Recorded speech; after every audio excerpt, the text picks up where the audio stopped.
Tonight we're going to look into class 4, Prophets 4. We're going to be looking at the period of time that the temple was rebuilt. We're not going to get too far into the history of it, but we're going to certainly look at that period.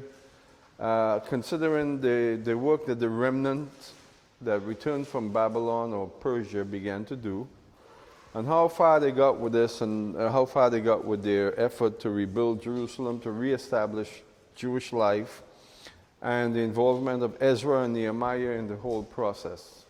So the class is, of course, class 4. We're not going to, I don't want to spend the entire night looking at the material. We'll just kind of skim through the material. I do want to get on to study guides. How many, did we do any study guides for Prophets 4? I don't think we did. Complete any. Did we even begin to look at study guides in class in Prophets 4 to this point? I think we must have. I'm hoping that we did. Yeah. 1. All right. All right. So hopefully we can get back into the study guides. So tonight's class again, class 4 in your material. Let's pray and begin. Abba God, Father Lord, we thank you and bless you. Jesus, we praise you for your faithfulness and your closeness to us, O Lord. You are gracious to us in every regard. Lord, lead and guide us, O God. Let your Holy Spirit, Father God, bring direction, focus, and comfort. We thank you, Lord, for the mercy that you've shown us. We thank you, Lord, for your word, and that you are using us even in this awesome time. Use us, O Lord, even more. Glorify yourself in us and through us, we pray. We bless you and thank you, Lord, for all that you do and all that you will do. And we thank you, God. Amen. So let me get some stuff going on the board here for us. Again.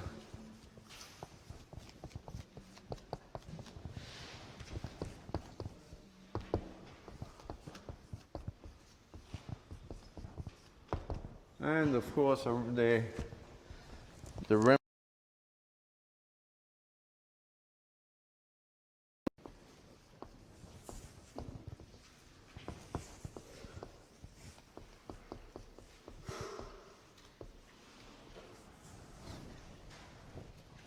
All right.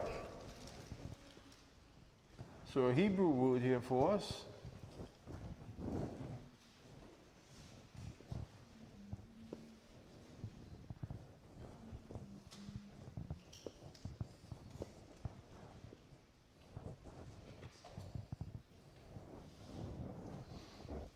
Yep.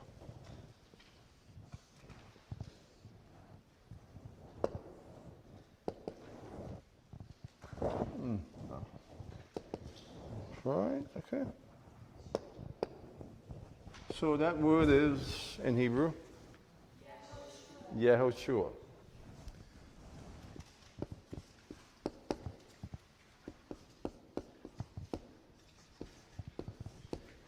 Of course, we know him as Jesus, Yehoshua. So, as we've said before, the word we have in English for the Son of God, Yeshua, is Jesus.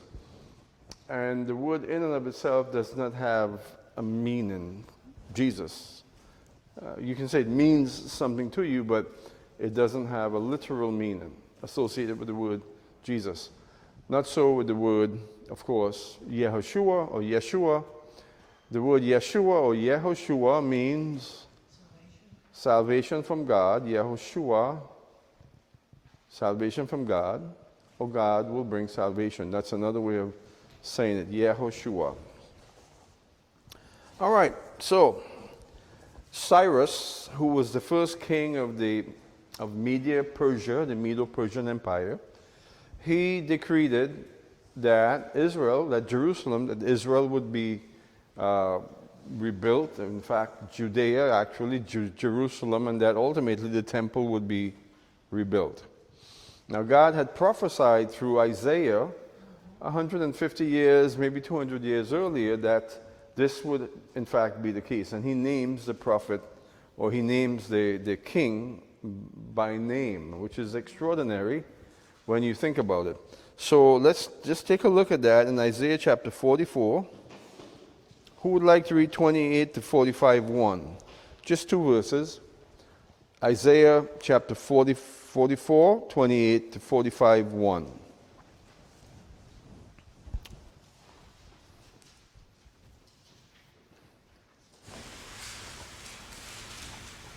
Anyone?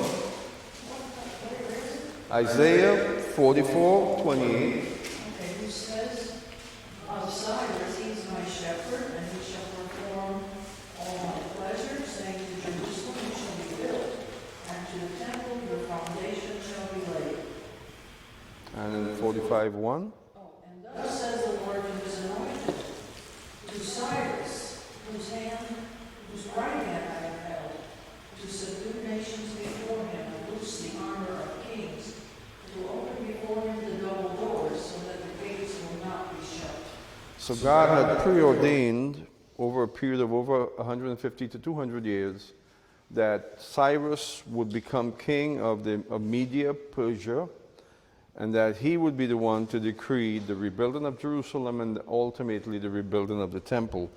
He referred to Cyrus as his shepherd and his anointed one, which is very extraordinary, that here's a Persian king, a pagan king of Media, I believe he was Median, that would be responsible, led by God, for the rebuilding of Jerusalem and the building of the temple. Extraordinary. Now, I once invited a rabbi to discuss into this period that we're looking at right now, the intertestament period, and he ended up nullifying any reality of faith concerning the book of Isaiah, because like I've told you before, he said that Isaiah chapter 40 to 66 were all written by the school of Isaiah that followed after Isaiah's life, and that's why it is possible that they can draw reference to Cyrus by name and basically announce what he himself would do. It wasn't prophetic, it was something that was written after the fact that Cyrus came upon the scene and did what he did. So they have this idea that the entire book of Isaiah isn't written by Isaiah, that 40 to 66 is written by prophets or the school of the prophets, students of Isaiah. And again, why? Because there's little faith that this could have been actually accurate. A prophecy like this could be that accurate. So we as Christians now, we would offhand just reject that notion, right? And so that in that way we vary considerably to our Jewish friends. We apply faith to the entire book of Isaiah, that it was in fact written by Isaiah. Did he have helpers? Perhaps. But we would maintain that the writings of Isaiah came to an end after he died, and that it was in fact Isaiah that saw prophetically King Cyrus, and God showed him what Cyrus would do. God said that he is my shepherd, the one that would shepherd his people, and certainly Cyrus, from the standpoint of his kingship, did that, and his anointed one. Again, it's peculiar in the Bible to refer to a pagan king as his anointed one. But he's God, and he can do those things. So Cyrus, raised up by God, anointed by God, to carry out this wonderful purpose on behalf of God.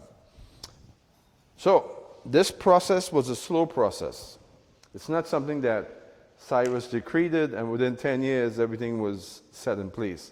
It took roughly 100 years for this process to come to completion. During that time, from the time that Cyrus decreed it, God's purpose, God would raise up Ezra, Nehemiah, Zerubbabel, and he would bring a crew of people back to the land of Israel. And they had to go through certain challenges before they would come to the completion where the temple would be rebuilt and life would be resumed, Jewish life would be resumed in Judea. So it took about 100, 120 years or something.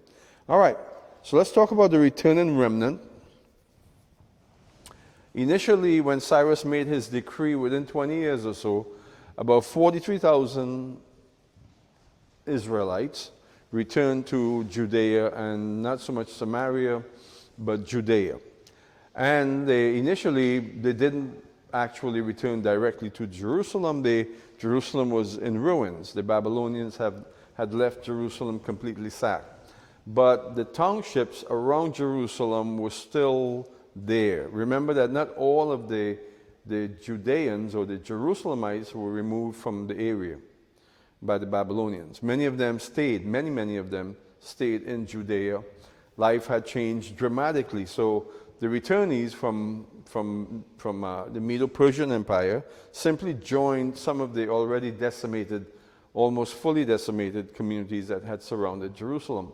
So when you look at Jerusalem is, but then and now it's a large sprawling city, but then it was relatively small. But around Jerusalem is one hill surrounded by a range of mountains or hills. You know, we say mountains. When we think of mountains in this country, we think of 10,000 feet and upwards. So the highest mountain in the area is about 2,500 feet. So they're not necessarily mountains in that sense, but we call them mountains. So Jerusalem is one hill surrounded by a range of mountains, roughly a circular shape of a range of mountains. And so all around the range of mountains, you had all of these communities dotted throughout the mountain range that circulated Mount Moriah. And this is where the Israelites, returning from Babylon, concentrated their existence right in those communities. Jerusalem was not safe. It wasn't exactly a place that they initially moved to. But again, initially 43,000 returned. Took about 100 years, like I said, to get everything up to par. Now, the Assyrians, when did the Assyrians take the northern kingdom? 722 BC. There were efforts before that where the Assyrians, under different kings, had taken away exiles from the northern part of Israel, from the region of the Galilee. So we know from our study in history, which we did about a year ago, that Gad, Reuben, and Manasseh choose to select for themselves territory on the east side of the Jordan, and in the region of Moab, and in the region of Ammon, and further north.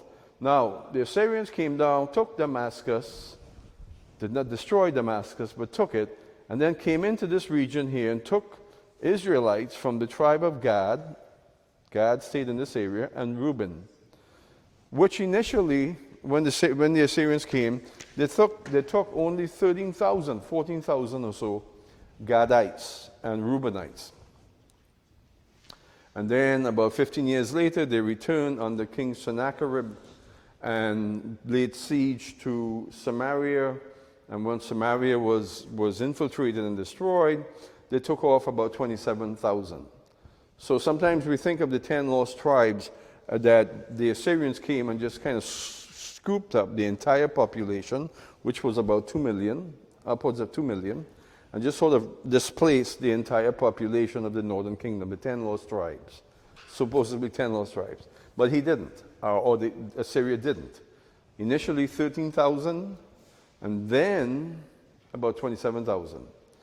Now that's more accurate history. There are other sources that says that he took off, that Sennacherib actually took away about 100,000.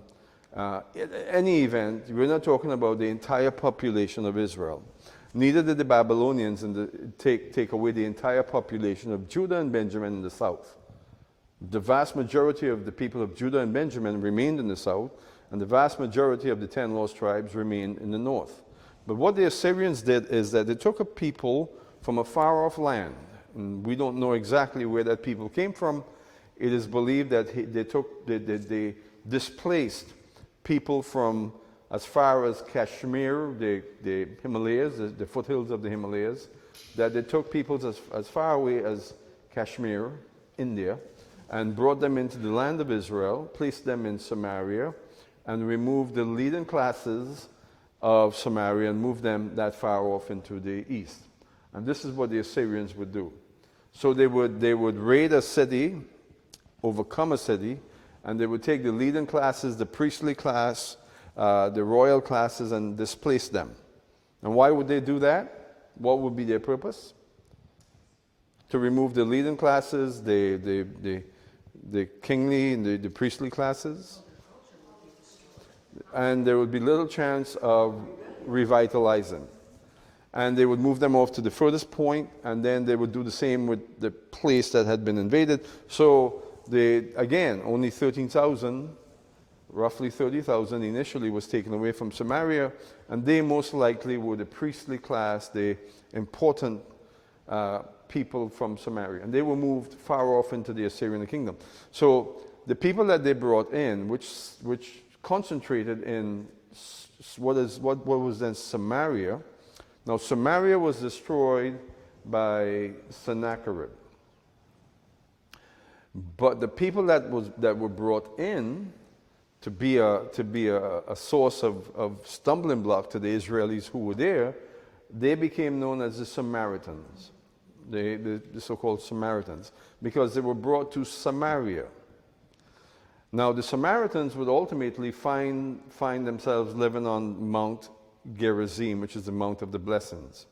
If you remember back in history, about a year and some months ago, when we studied that Joshua brought the children of Israel to Mount Gerizim and Ebal, where they reinstated the covenant, right? An altar was built between Mount Gerizim and Mount Ebal, which is in Shechem. What's the significance of Shechem?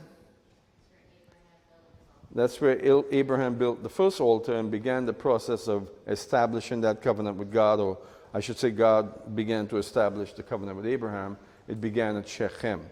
What else about Shechem do we know from the Bible? Yeah, the situation with Dinah. This is where Dinah was taken by Shechem, who was the son of the king of Shechem. Shechem became known as Shechem because of the young man that took Dinah, the sister of the brothers of Israel.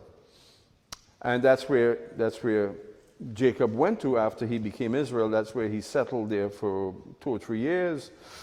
And that's also where Joseph wanted to be buried, in Shechem. So Shechem is a very important Hebraic or Jewish or Hebraic site. So Joshua took the children of Israel to that site. The covenant was reinstated there at Mount Gerizim and Ebal, and there was always a Jewish presence there, always. Samaria is just not very far away from the area that we're talking about. So these Samaritans, these displaced people of the Assyrian Empire, took to the hills. They took to the high point, which is Mount Gerizim, and they built for themselves a community that was centered on that mountain. Now, the Samaritans are still there today. Of course, you know the Samaritans are the people of the New Testament that Jesus referred to, the Good Samaritan. What else do we know about the Samaritans from the Gospels? Particularly in John's Gospel, what do we know about the Samaritans? Well, they certainly weren't respected. They weren't respected. They lived separately from the people of Israel. They were not considered a part of Israel because they were not. They were people that had been amalgamated with the people of Israel. So there was some reality of Jewish connection, or the Jewish DNA. They did mix with the Jewish people that were there, but not significantly. But what they did was they embraced some aspect of the Hebraic religion, or the religion of the Jews. They did embrace some of it. But the Samaritans also incorporated their patron gods from wherever they came from. No one knows for sure where they came from. So the Samaritans were an amalgamation of the Jewish faith, the faith of Israel, who actually they did not render their pagan gods or the worship of their pagan gods complete. So they merged together this fusion of Hebraic religion and their pagan religion. And that's why Israel didn't initially accept them. And now the period when they were rejected by Israel was during the ingathering, the same period that we're talking about now. So when the Israelites began to return after Cyrus made his decree, they encountered the Samaritans. The Samaritans wanted to be accepted in the process of the rebuilding of Jerusalem. And the Israelites said, no, you're not actually Israeli. In fact, you worship pagan gods. And there was a huge tension. So that developed into the situation that we have in John's Gospel with the Samaritans. They were not actually Israeli, but they were close enough that Jesus wanted to reach out to them, which he did. So the story of Jesus and the Samaritan woman, Jesus said very clearly, your ancestors, your people, worship at this mountain. What mountain was he referring to? Mount Gerizim. We worship in Jerusalem. We know what we worship, is what he said to the Samaritan woman. So he denoted the correctness of the Jewish people and the incorrectness of worshiping at Mount Gerizim. So if you go to Gerizim today, and how many of us have we, no, maybe you went with us to Gerizim? You went up Gerizim? All right. And you went to Gerizim as well? Okay, so Gerizim is very much a Samaritan community today, and they live very well. They've done well over the years. They have nice houses, really nice houses, and they have a really nice, tight community up on that mountain. They still practice a faith that's very much like ancient Judaism, not quite Judaism, but they do practice a faith that's very close to it, but it's not exactly what the Bible, they do things differently than what's prescribed in the Bible, in the Torah. For instance, they actually do sacrifice lambs for Passover on that mountain. We've been to this site where they would offer up the lambs there, and they do it every year. In fact, they're probably getting ready to do it right now. And this is quite a spectacle. The Jewish people in Israel, they go there to behold the spectacle of the offering of these lambs on Mount Gerizim. So it's going on right now. In fact, there's probably a couple thousand lambs that are being lined up to be offered up right now as we speak by the Samaritans. But the Samaritans, because they were rejected by Israel didn't receive them because they were pagans. They became an enemy to Israel, and ultimately became a stumbling block and began to work to impede Israel's development in the land. So they became enemies. They became enemies of Israel. So sometimes we look at the Samaritans from a New Testament perspective, and we say, oh, the poor Samaritans. Jesus did favor them because they were a people who were subjugated, but they initiated the conflict with Israel. They did initially, and that conflict was never healed. There may have been opportunities for the conflict between them and Israel to be healed, but it never was. Today, as we speak today, the ancient conflict between the Samaritans and Israel are not what it was during the time of Jesus. The Jewish people today, they admire the Samaritans. They look up at them in many cases, because the Samaritans have been there since the time of Sennacherib. We're talking about 2,500 years. They've been in that spot, and they've survived all of the invasions of the land. They survived the Romans. They got along with the Romans. They didn't make war with the Romans, so the Romans left them alone, and they've been there ever since. Never displaced. So the Jewish people today give them respect and does admire them as a people. And Israel the nation of Israel today has no intention to do anything with them, but to continue to encourage them to be who they are, which is wonderful, right? So, but they did work to impede Israel during the period of the ingathering.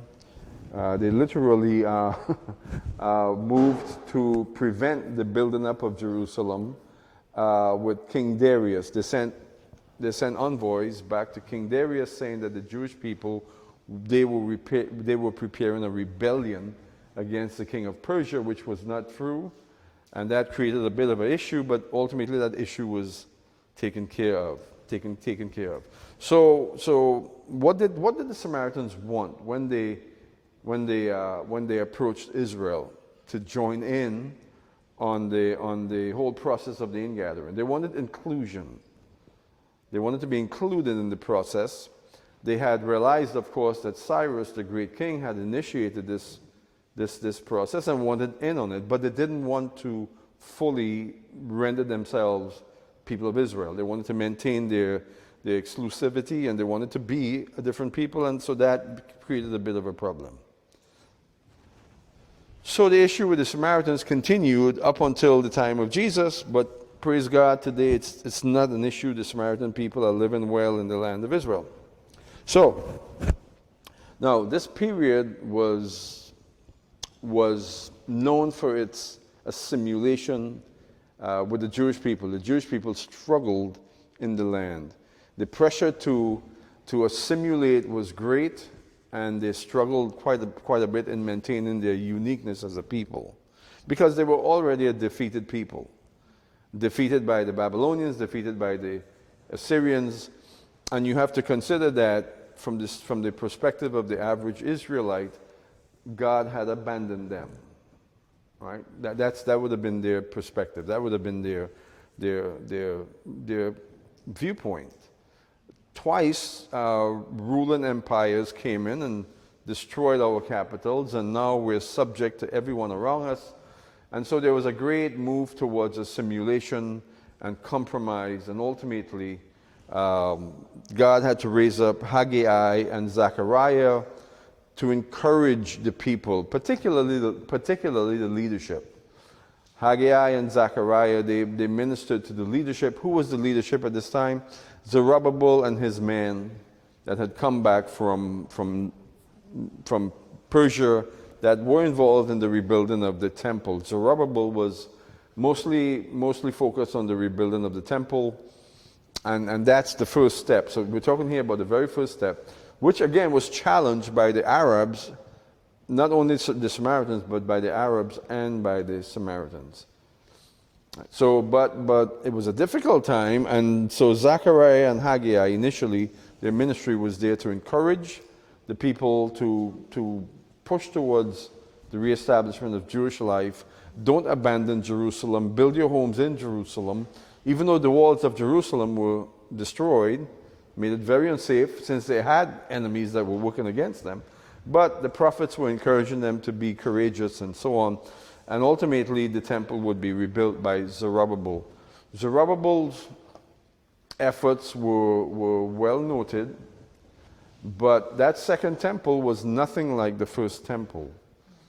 Zerubbabel's temple was pale in comparison to Solomon's temple and what would ultimately become Herod's temple. But nevertheless, they had the temple rebuilt, they had the altar restructured, and they were prepared to resume sacrifices.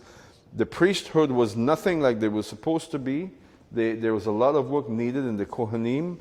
So Zechariah was a Kohanim, Haggai was not. So Zechariah's ministry, a lot of it had to do with encouraging Yehoshua, Joshua, to function well as the high priest. Yes? Could you put a time frame on this? With the encouragement of Zechariah and them to have the people that would that have been after the time that Esther became queen? That's a good question. I think there was about a 100-year period from the decree that was made to the time when the temple in Jerusalem was satisfactorily rebuilt. In other words, it took 100 years for this process to enact. I think the book of Esther was carried out somewhere in that period. Where in that period, I'm not sure. But somewhere in there is where the book of Esther would have been worked out, carried out. So it might be a good research item that someone can look up. I'm not saying that I never knew the answer to it. I once did, but I forget a lot. Perhaps we can just look at a timeline here real quickly. No. No, let's take a look. I have a timeline here that I can look at real quickly. Perhaps I can get the information for you real quick. Maybe no, maybe yes. We'll see. Book of Esther. You can find it on the internet quite quickly. Mm-hmm.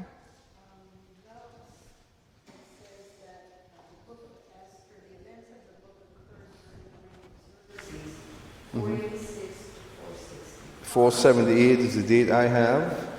486 to 473. This is Zechariah and Haggai were directed to rebuild the temple. It says 520 to 516. Yeah. Earlier, right? So I think Esther, the book of Esther was played out after the ministry of Zechariah and Haggai. Zechariah's ministry came to an end in 889. That's what I have with my timeline. And 883 is when Esther became queen. So I was correct in saying that it was somewhere in that 100-year period. It was a good guess. But according to the timeline I have, it's exactly 483 when she became queen, 489. So, 6 years earlier is when Zechariah was prophesying. So while Esther was a child, still Hadassah, her uncle Mordecai was watching over her, Zechariah was the prophet in Jerusalem. So, all right. So Haggai and Zechariah, they ministered to the people. During that period is when Zerubbabel completed the work of the temple.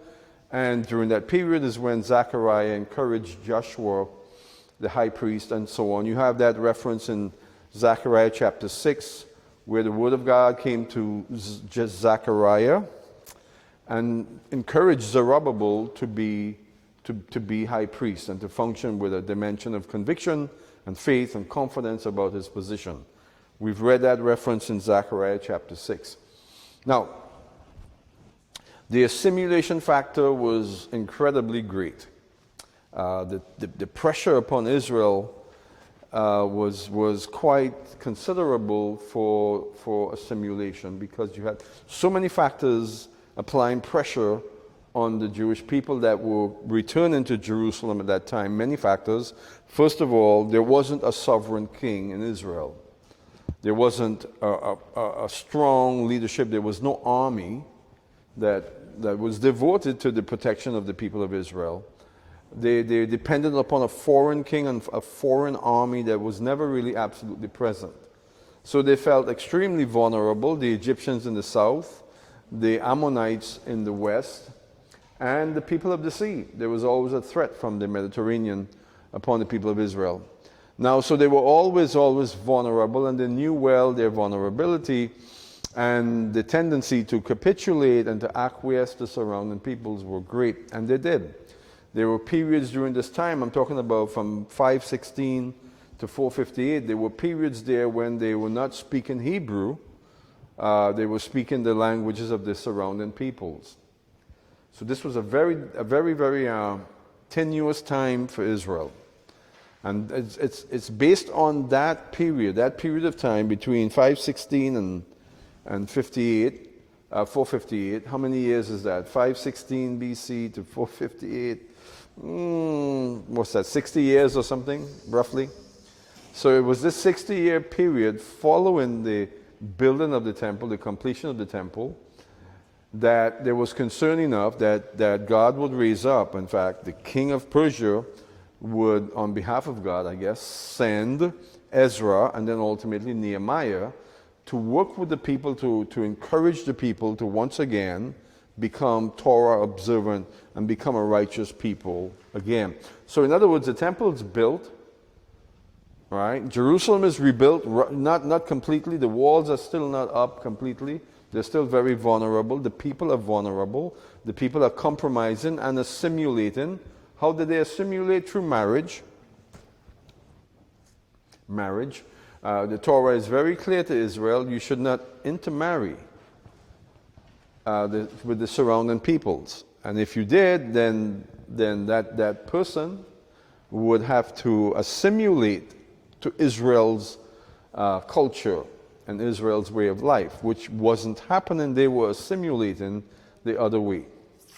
They were embracing the culture of the surrounding people, such as the Arabs, who were really the Ammonites and the Moabites. We call them Arabs, but they weren't really Arabs. They were from the Arabah, and that's where the word Arab comes from. They were from the Arabah, which is the dry region, the desert region, eastward of Israel. but they were not actually Arabs. The Arabs today are actually descendants of Ishmael.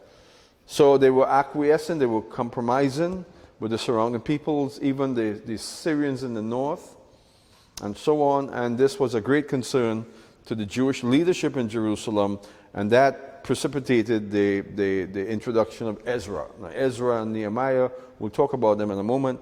They were incredibly instrumental in the restructuring and the revitalization of Jewish life in Israel, and their work has sustained even to today. I think, in a very broad sense, the Jewish world needs another Ezra today, but they may not have another Ezra. They may have another visitation from Messiah, and that's probably what they actually need.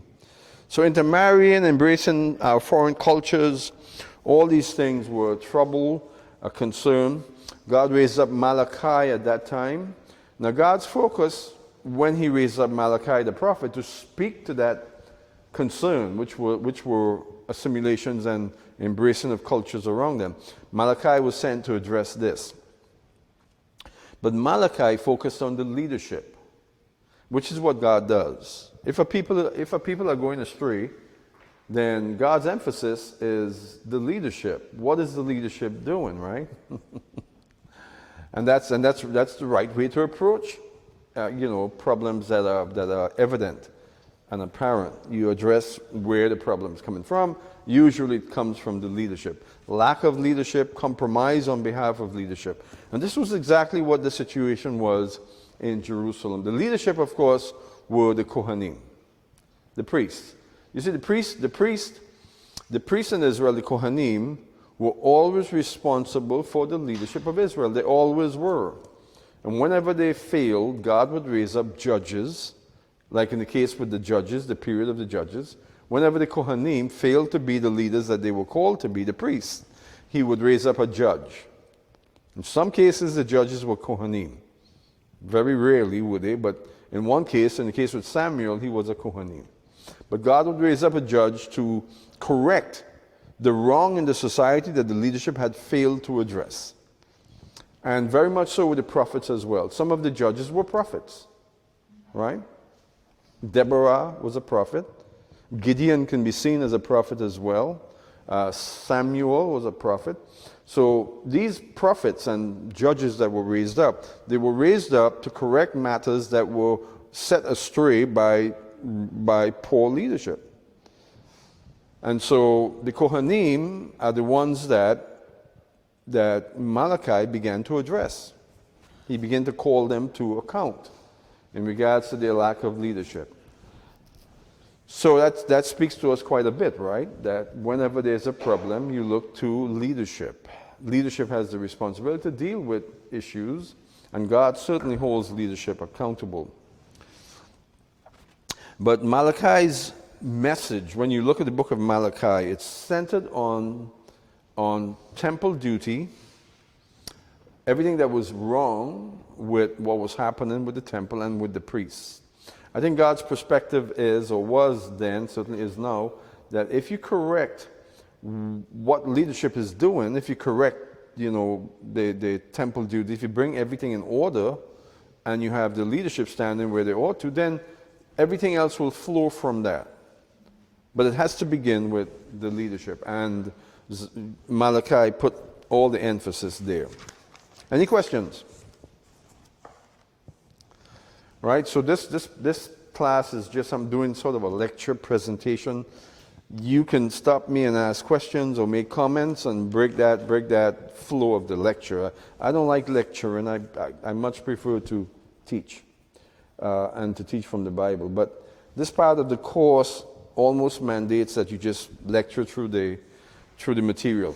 All right, so let's talk about the reform that was introduced through Ezra and Nehemiah. So they were sent because things in Jerusalem and Judea were not ordered correctly. The leadership was not taking their position seriously, had not been bold and courageous, and God raised up Ezra and Nehemiah. They were sent actually by the king of Persia.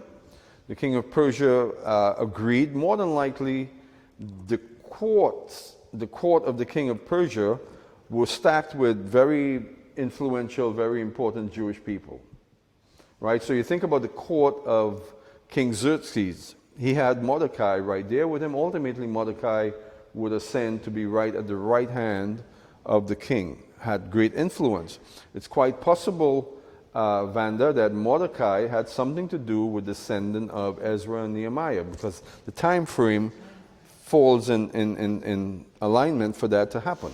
At any rate, the king of Persia at that time, who was Xerxes, was approached by courtiers who were Jewish and seeking after the well-being of the Jewish people, and that he needed to send envoys who were capable men that will go and bring things in order in Jerusalem. So this was a Jewish initiative. And that ultimately led to Ezra going there, and we know we're going to see in the study guide when we study it, and you know from your reading of the book of Ezra, that Ezra was initially shocked when he saw the condition of Jerusalem. Obviously, he heard about the condition, but he didn't realize just how bad it was, how badly Jerusalem was situated, until he actually got there and saw it. And then he rent his clothes and he threw dust in his hair, and he fasted and prayed. He cried out before God. And I think we'll see some of that when we study in the study material. So, but who was Ezra? Ezra was highly educated. He was of the priestly class. He was probably the son of an influential Kohanim priest that was taken out from Jerusalem and sent into Babylon. He's probably the son of a very, very high-ranked official, priestly official, because Ezra he was taught to read and write, very literate, and he was very versed in Torah.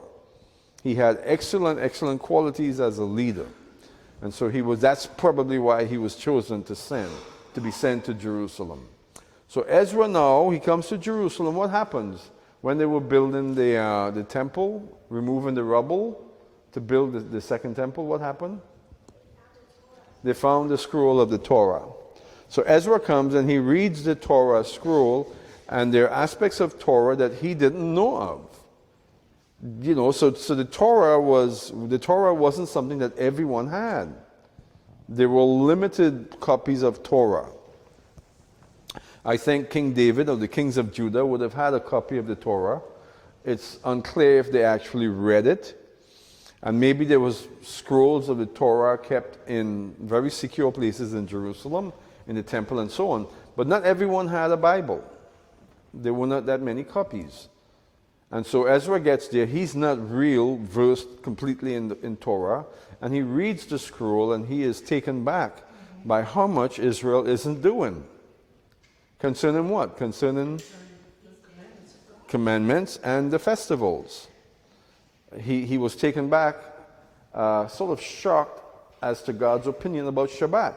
So clearly he read Leviticus chapter 26, and he realized that, whoa, God did this to Israel because of the breaking of the Shabbats. Not necessarily the weekly Shabbats, but the yearly Shabbats. And so Ezra began that's when he realized that there was a lot of work to do here, not just in the building of the temple, but in the rebuilding of the people of Israel. That they would become a righteous people and a people Torah observant. So this was Ezra's impetus, this drive, that he would work to establish or reestablish righteous living in the midst of Israel based on the Torah. So right away they began to celebrate biblical festivals. Right away. They celebrated Sukkot. The first time they celebrated Sukkot in Jerusalem was when Ezra, mandated that they would celebrate Sukkot. And the account, I think it's in the book of Nehemiah, where they celebrated Sukkot and so on. Nehemiah encouraged them to celebrate Sukkot together with Ezra. And so Ezra now is building the framework for what would ultimately become Judaism, what we know as Judaism today. It was Ezra who established the rabbinate. The rabbinate is sort of the institution of rabbis. The rabbis didn't exist before Ezra.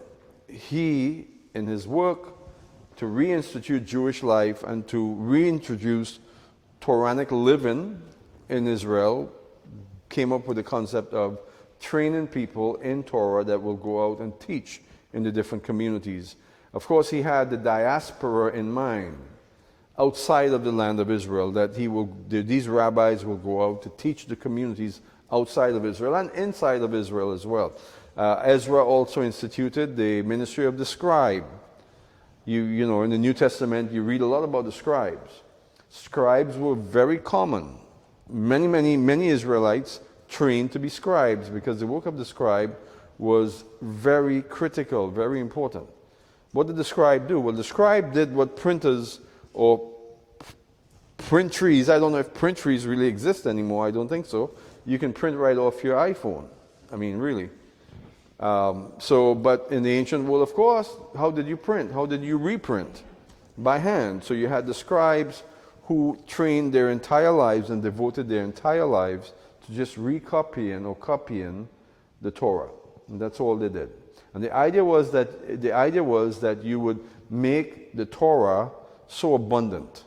You'd have so many scrolls of the Torah that there would never be another lack for the Word of God. And that Israel would always have before them the Torah in scroll form. So this is a tradition that Ezra was responsible for and instituted. So Ezra was a great reformer. He's referred to as Ezra the reformer.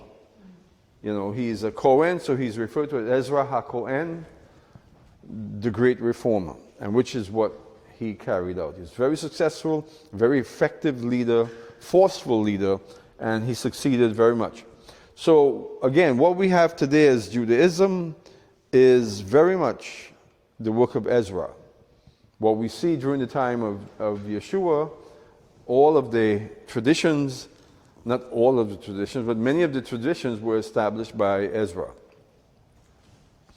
Now, the Pharisees of the New Testament period, they were more carefully followers of Ezra than we know. Their movement was very much based on the teaching and the implementation of what Ezra did. Now, there were different sects at the time. Of course, we know about the Sadducees and so on. The Sadducees were not like the Pharisees. The Sadducees were less adherent to Ezra's teaching because the Sadducees had been Hellenized. You know what it is to be Hellenized. Are you familiar with the word Hellenization? To be made Greek, to be made Greco. So the Sadducees were very Greek in their ideology, in their politics, philosophy. The whole idea of philosophy is very Greek. Philosophy, you know, lovers of wisdom is what the word philosophy means. Lovers of wisdom. And so the Sadducees had embraced Greek philosophy, and they were far removed from the foundation that Ezra had established. Yes? So would you say like the Sadducees were more like the group that was into like the levels of understanding of the Torah, like the Peshat level, you know, the Remnant and all of that? That was the Sadducees, or was it more the Pharisees? The Pharisees ultimately would become the leading class of the religious people of Israel. Jesus was a Pharisee, so was John the Baptist, and so on. Most of the Essenes that we know about, another sect, they were fundamentally Pharisees. The Sadducees were Greek, and they didn't apply a lot of faith to the Torah. The Torah to them was sort of like a constitution. Not a book of faith, not the word of God necessarily. It was like, again, their constitution, and they lived very rigorously by it, without applying faith to it, because they were not a faithful people. And what I mean by that is they were not a people that were directed by emunah, faith. They didn't believe in the resurrection. They didn't believe in eternal life. So they were not actual people of faith. They had rejected the other writings, such as the prophets and the Psalms, they didn't consider them to be divine, and so on. They were different. They were Greeks. They were Greeks. So who can we compare the Sadducees to today in the Christian movement?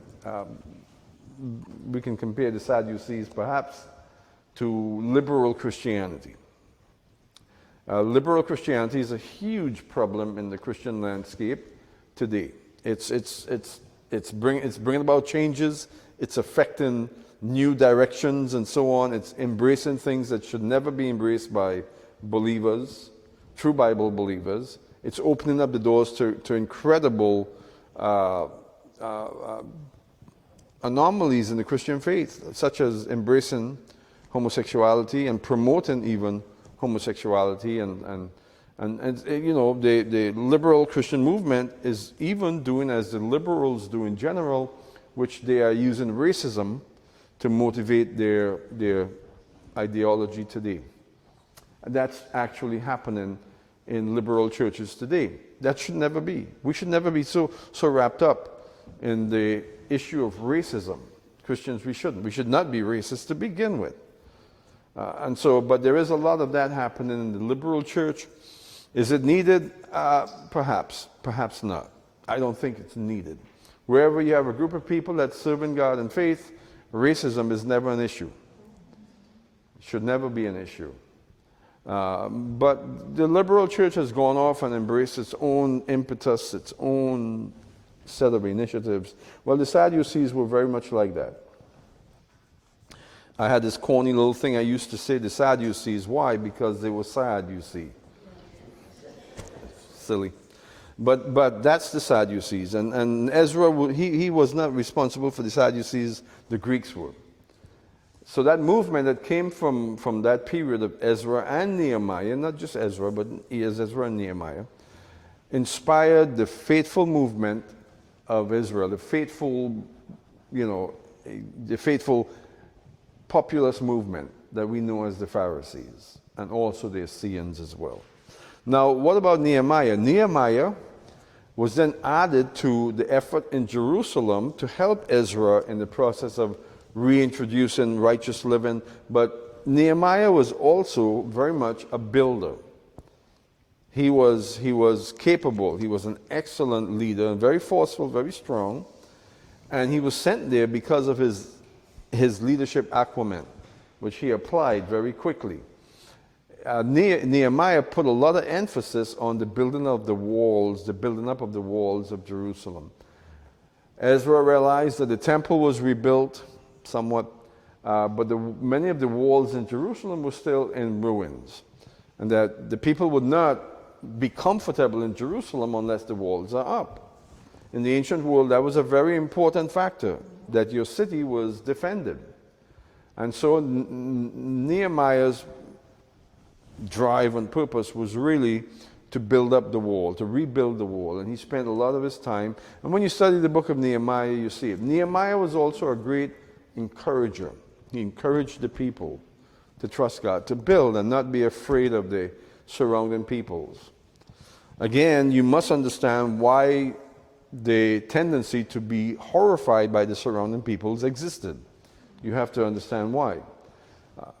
Israel was very vulnerable. Even when they had a king and a standing army, they were vulnerable. Right? If you remember back when we studied through the period of the kings were always in a position where the surrounding peoples were coming against Israel, and the kings had to muster up the strength and the armies to go out to defend Israel. Well, in this case, there was not a king and there was not an army. They were just laid vulnerable for anyone to invade.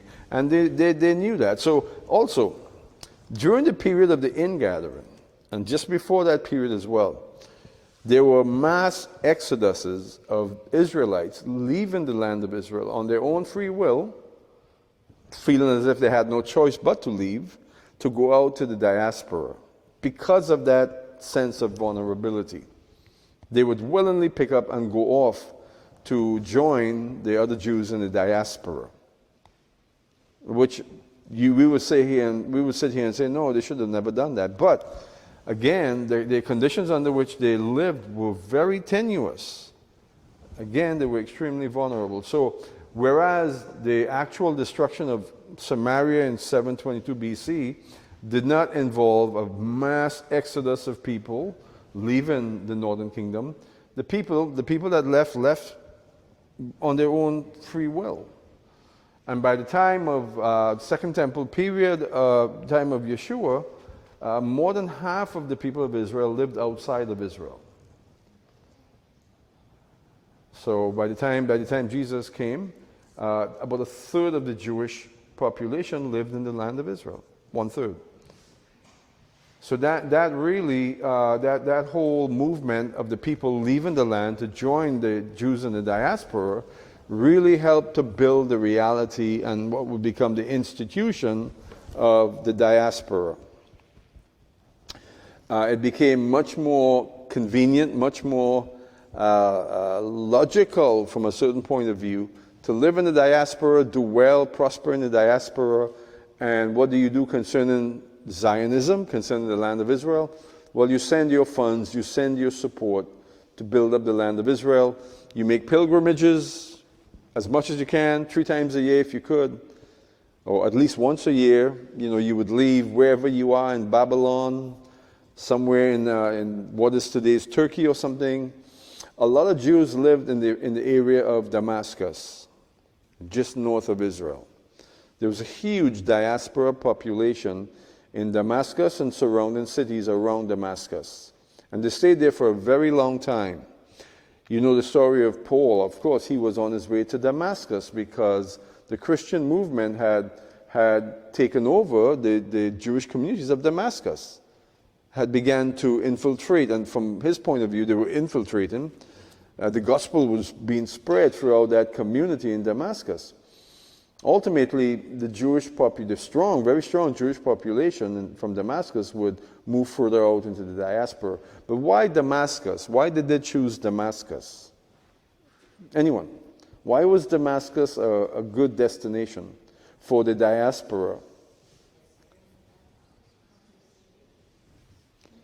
It was close to the land of Israel, and pilgrimages would be relatively easy.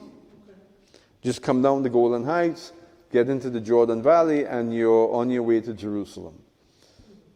So you have all of those cities surrounding Damascus that were flooded with Jewish communities for that reason. They can easily make access to Jerusalem and make their necessary pilgrimages, make aliyah. 3 times a year, the sons of Israel were to come up to Jerusalem, which were Pesach, Shavuot, and Sukkot.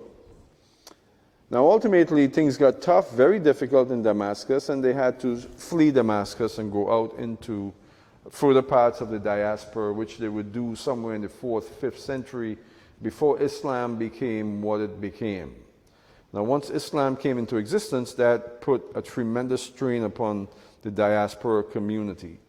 Within 100 years of the establishment of Islam, you had Jewish populations scattering in every direction, because we know what the Muslims intended for the Jewish people. At any rate, Ezra and Nehemiah, they are more so responsible than Zerubbabel and the prophets who had been there earlier, for what became the institution of Jewish life and also what we know as Judaism. The whole institution of Torah reading, studying through the Torah. Annually, you would cycle through the Torah, Shabbat teachings. Well, that comes from Ezra. Ezra and his predecessors, his followers, are the ones who established that whole institution of Torah studying. And that this can be in schools, shuls, throughout the diaspora. Right? It was a wonderful, wonderful implementation to keep people focused on Torah. Without Ezra, we would not have what we know as Christianity. And so Ezra is very important. Yes? Version. I mean, why would he be interested in sending Ezra first to teach Torah to Remnant, and then Nehemiah to rebuild Jerusalem? Well, again, the Jewish people in the diaspora had a propensity to draw close to the leadership of the lands that they were dispersed into. It's the case today in this country, even today. And so in ancient Persia, there were courtiers in the court of the kings or the emperors. And they positioned themselves to gain the ear of the emperors or the kings. Again, you have Mordecai as an example. And so they would be able to sway the king's opinion. For instance, Ferdinand and Isabella. We all know the story of Ferdinand and Isabella. How they sailed, they sent Columbus together with two other ships and a large crew westward to get to the east. Well, there were important Jewish courtiers in their court that had been preparing that for perhaps a year or two in advance. And that's why on the day of the expulsion edict, exactly on that day is when Columbus sailed west, with shiploads packed with crypto-Jews. Everywhere Columbus went in the Western Hemisphere, next week we'll look at Jewish history, but just about everywhere Columbus went in the Western Hemisphere, there began to be Jewish communities cropping up, just about in every site. Cuba, Hispaniola, what became Dominican Republic, Jamaica, everywhere that they went, Columbus went, Jewish communities began to come into existence, even in the American Southwest. So you see, so there were courtiers, important courtiers, Zacuto, Abravanel, and others in the court of Ferdinand and Isabella that were working to sway the opinion of the king and the queen. Yes? Why do you think Ezra started in the Parshas in the fall? Like the beginning of the year is the spring of Pesach. Okay. And he started the Parsha. I would venture to say that he didn't do that. That began to be the case after the Jews went to Babylon, because in Babylon is when they embraced a new year. In biblical times, they certainly knew that the new year began in the month of Aviv. They certainly knew this, and to celebrate the new year wasn't such a big deal. There was an acknowledgement that in Aviv, the first month of the biblical year, we have Pesach. And so they all celebrated Pesach. So Pesach was sort of the acknowledgement that we're in the month of Aviv, which is the first month of the year. And certainly that's the case in the Bible. Now, once the diaspora took root, especially in Babylon, they began to embrace different traditions, different establishments. So Ezra didn't implement it exactly like that. Those are changes that probably happened 400 or 500 years later. All right? Good questions. I'm just glad I'm able to answer them somewhat. So God used Ezra and Nehemiah in a very profound way in establishing Jewish life in the land of Israel. Not only Jewish life, but relatively safe Jewish life and structured Jewish life, so that the diaspora could be more comfortable with potential returns to the land of Israel. There was a buildup of a return around the time of Jesus. Jews began to see the land of Israel perhaps before the time of Jesus, a little before Jesus, as a place that would be a good place to migrate to. Of course, once King Herod took hold of the kingdom, that sort of changed a little bit, because he brought a lot of instability to the Jewish state. King Herod did. Who was Herod? Herod was an Idumean. He was not actually Jewish. He claimed to be Hashmonean. The Hashmoneans are the descendants of the Maccabees. So he claimed to be a descendant of the Hashmoneans, but really wasn't. He was an Idumean. How did this whole thing happen? Well, the Idumeans were people of Ammon. They were Ammonites who lived on the other side of the Jordan.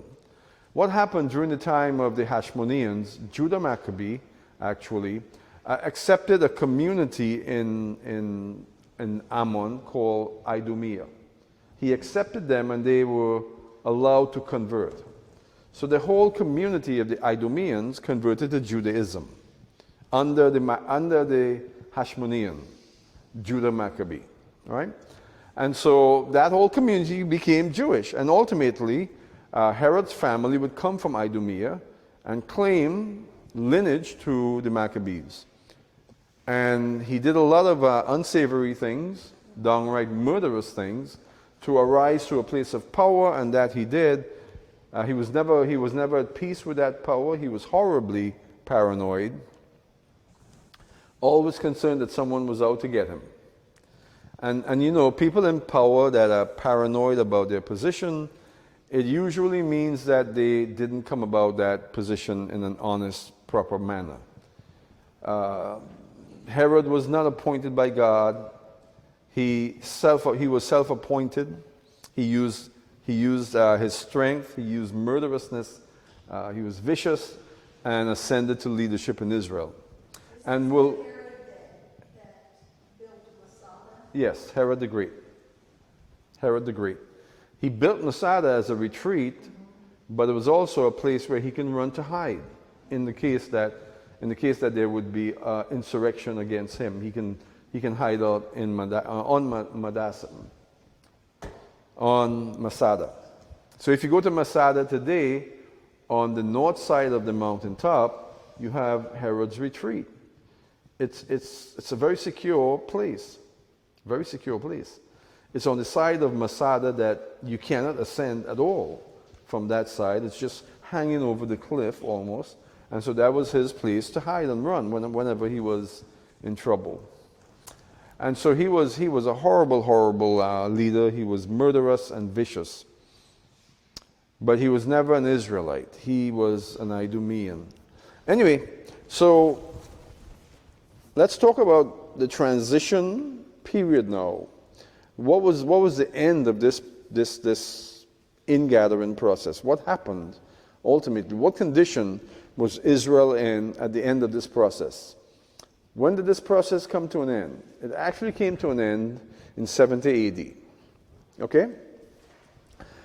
Up until 70 AD, the process of the ingathering was at work.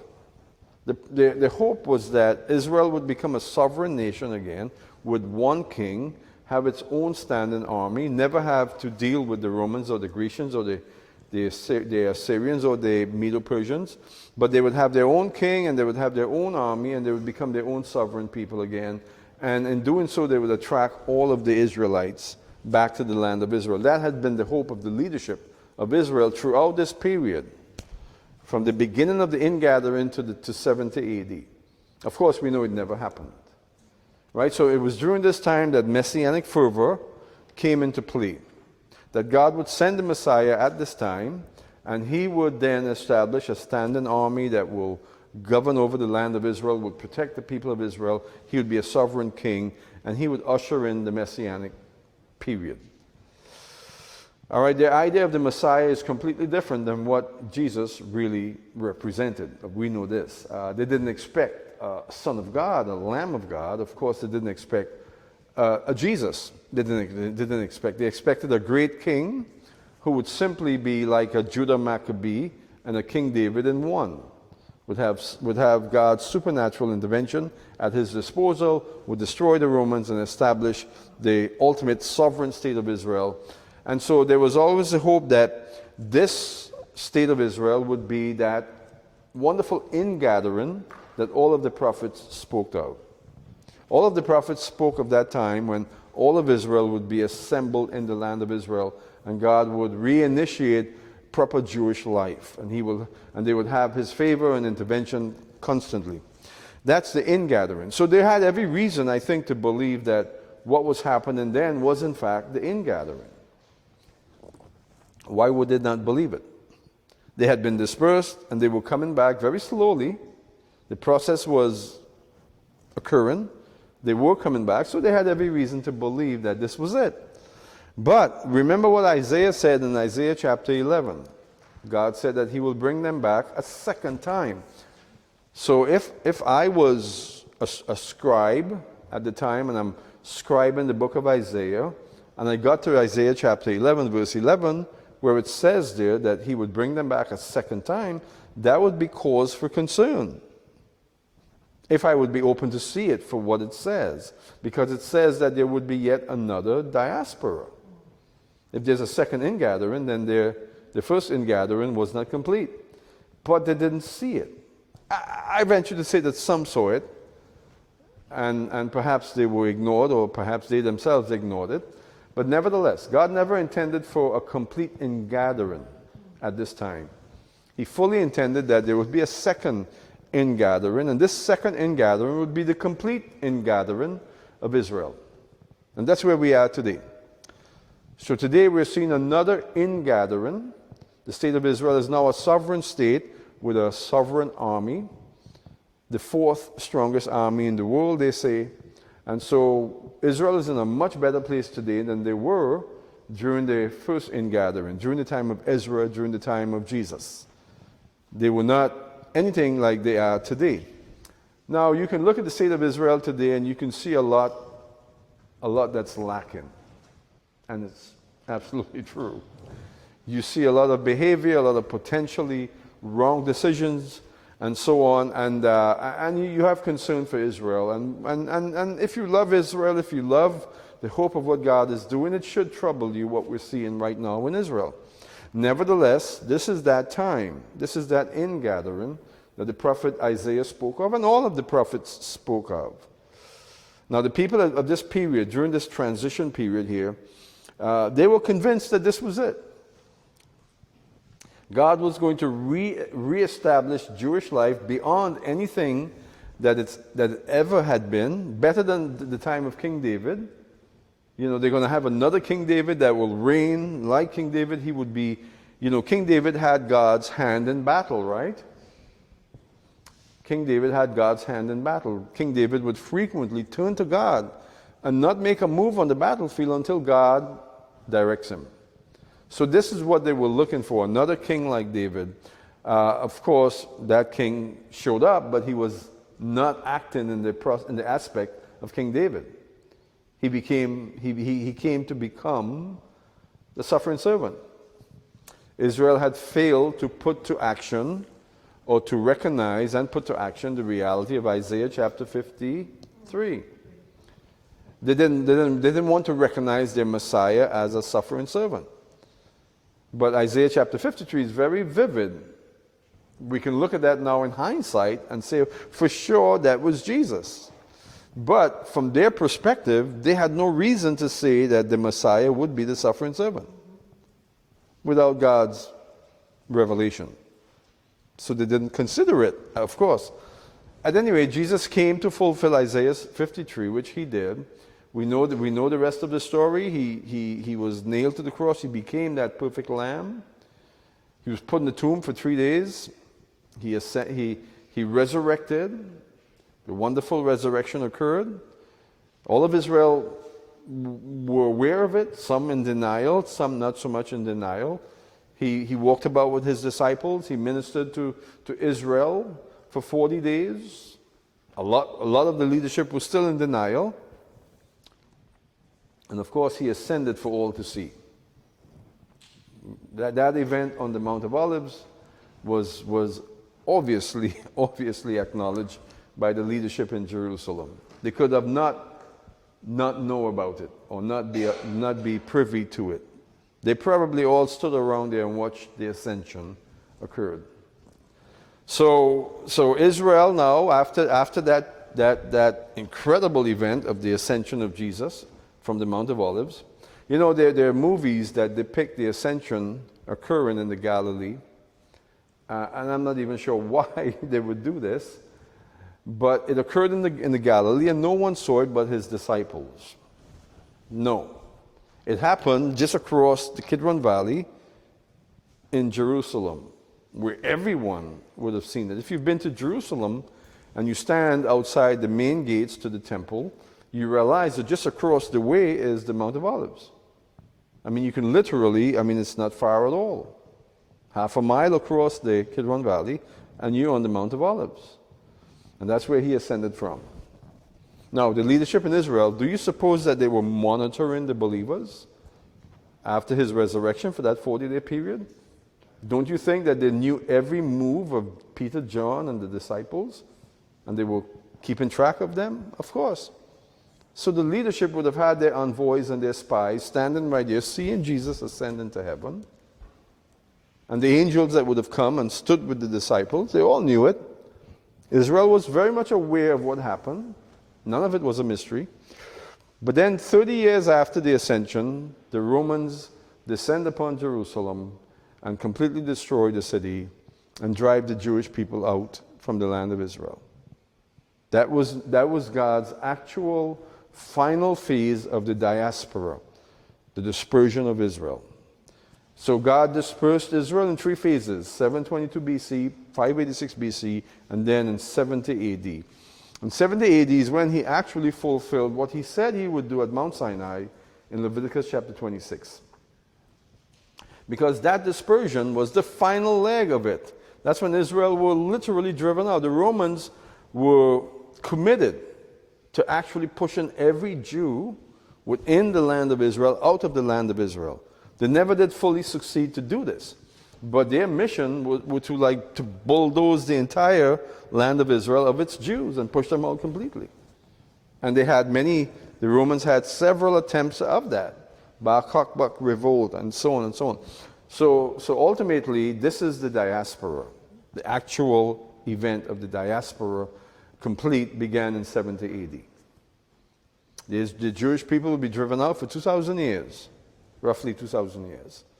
And again, we see at the end of the 1800s a strong and very, very capable movement for restoration, which actually came to its fruition in 1948. Israel becomes a state again. And the army that protected Israel at that time were very, very limited, very primitive compared to other armies, but successfully defended Israel from an alliance, from a confederation of 5 powerful nations. That independence war was just that. And then we have following conflicts. And now Israel is a state again, and she has an army. She has Jerusalem somewhat. She compromised a bit with Jerusalem. And all she needs now is that king. That king that will come and fight for her. You know, on the day of the ascension,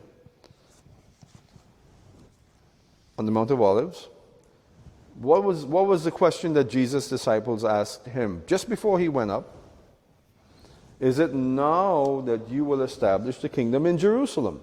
What was the question, really? The question was, is it now that you would overthrow the Romans, take Jerusalem, and establish a sovereign Jewish state?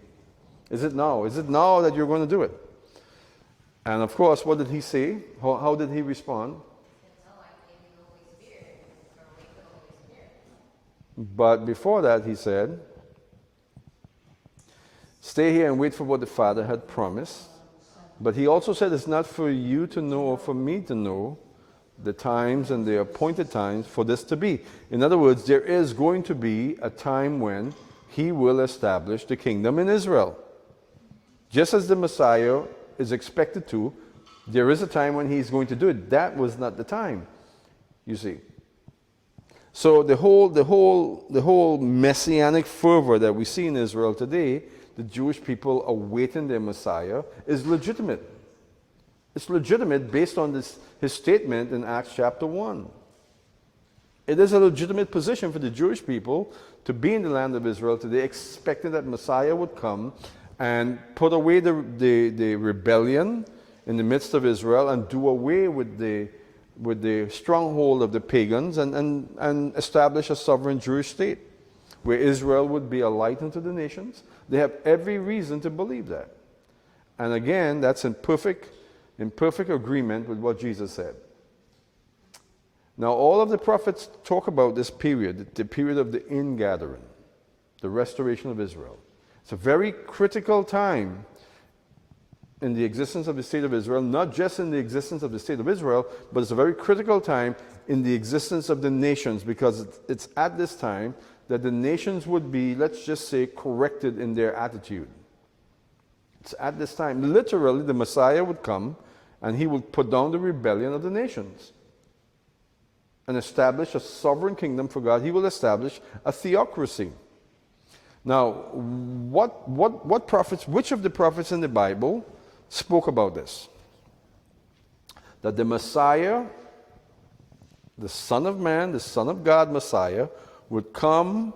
He would subdue rebellion, the rebellion of the nations. He will put it down completely, and he will establish in Israel, for Israel, a kingdom, an eternal kingdom. Well, the prophets all allude to it, but there was a certain book that the Jewish people held as Bible. They held it as scripture, and that's the book of Enoch. The book of Enoch. Now, the book of Enoch was considered Bible at that time, was considered inspired writing. Jude, the brother of Jesus, quoted from the book of Enoch. Jesus used phrases, idioms, that are found in the book of Enoch. Jesus did. Paul referenced the book of Enoch. And why is that? Because the book of Enoch was considered Bible. Now, when you read the book of Enoch, the second half of the book of Enoch, God gives Enoch a dream, and it's an allegorical dream, a dream that points to ultimately the redemption of Israel, the redemption of God's creation. In the dream, there are so many references in there about this Messiah, this Son of Man. He's referred to as the Son of Man in the book of Enoch, that will come, and he will, on behalf of God, he will subdue the peoples. He will bring about an eternal kingdom. All of those messianic pointers that the Jewish people held then and hold today comes from the book of Enoch. So they had every reason to believe that the Messiah was coming then because of the book of Enoch and because of some of what Isaiah said and Ezekiel and so on. Well, the book of Enoch, that part of the book of Enoch, the second half of the book of Enoch, is yet to be fulfilled in regards to the coming of the Messiah, the Son of Man, that will reign and rule on behalf of God. So I generally don't recommend that you read the book of Enoch for inspiration, but it is very, very comparable to what we see in the prophets. And then consider also that it was written before the prophets. There's a lot of evidence of that. The book of Enoch was found also at Qumran. The Assyrians, a lot of what they believed, a lot of their belief system is taken directly from the book of Enoch. So the book of Enoch is very relevant when we talk about Bible prophecy as it relates to the restoration of Israel. But there's one reference in Isaiah that's very messianic that I would like us to read. It's what we talked about just now in Isaiah chapter 11. Now, this block of scripture here in Isaiah is clearly referring to the time of the restoration or the ingathering. I'm going to read in Isaiah 11, 10 to 12. All right, now this is Isaiah now, written 600 BC.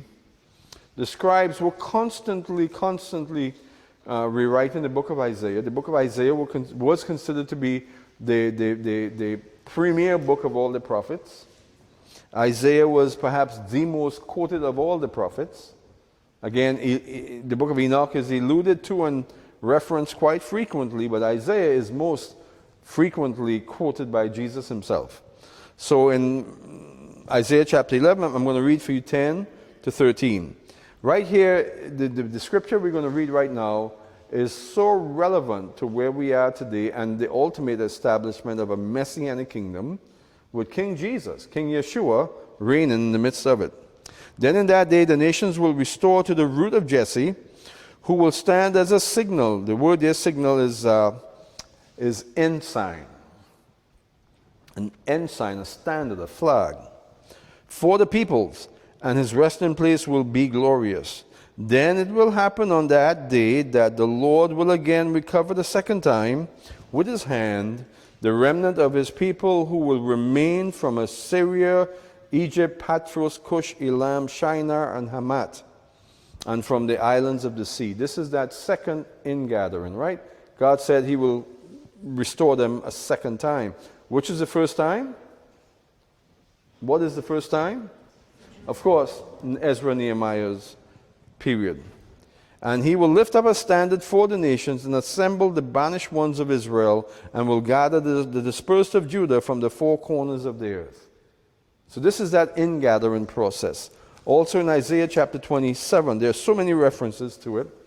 But Isaiah chapter 27, verse 12 and 13 is very pointed to what we know as the coming of Messiah. In that day the Lord will start his threshing from the flowing stream of the Euphrates to the brook of Egypt, and you will be gathered up one by one, O sons of Israel. It will come about also in that day that a great trumpet, and the word trumpet there is shofar, a great shofar, will be blown, and those who were perishing in the land of Assyria and who were scattered in the land of Egypt will come and worship the Lord in the holy mountain at Jerusalem. Now, in Matthew chapter 24, Jesus quotes Isaiah about the great trumpet, and he will gather his elect from the four corners of the earth. This is exactly where Jesus got that quote from. So Isaiah here is talking about that great ingathering at the sound of a great shofar. So, you see, so we as believers, and this is where I think the church has lost its way and lost its proper perspective. As believers in Yeshua, knowing that it is Yeshua that will return to the Mount of Olives, literally, to bring a literal kingdom to Israel, we should understand these references more so than the people of Israel.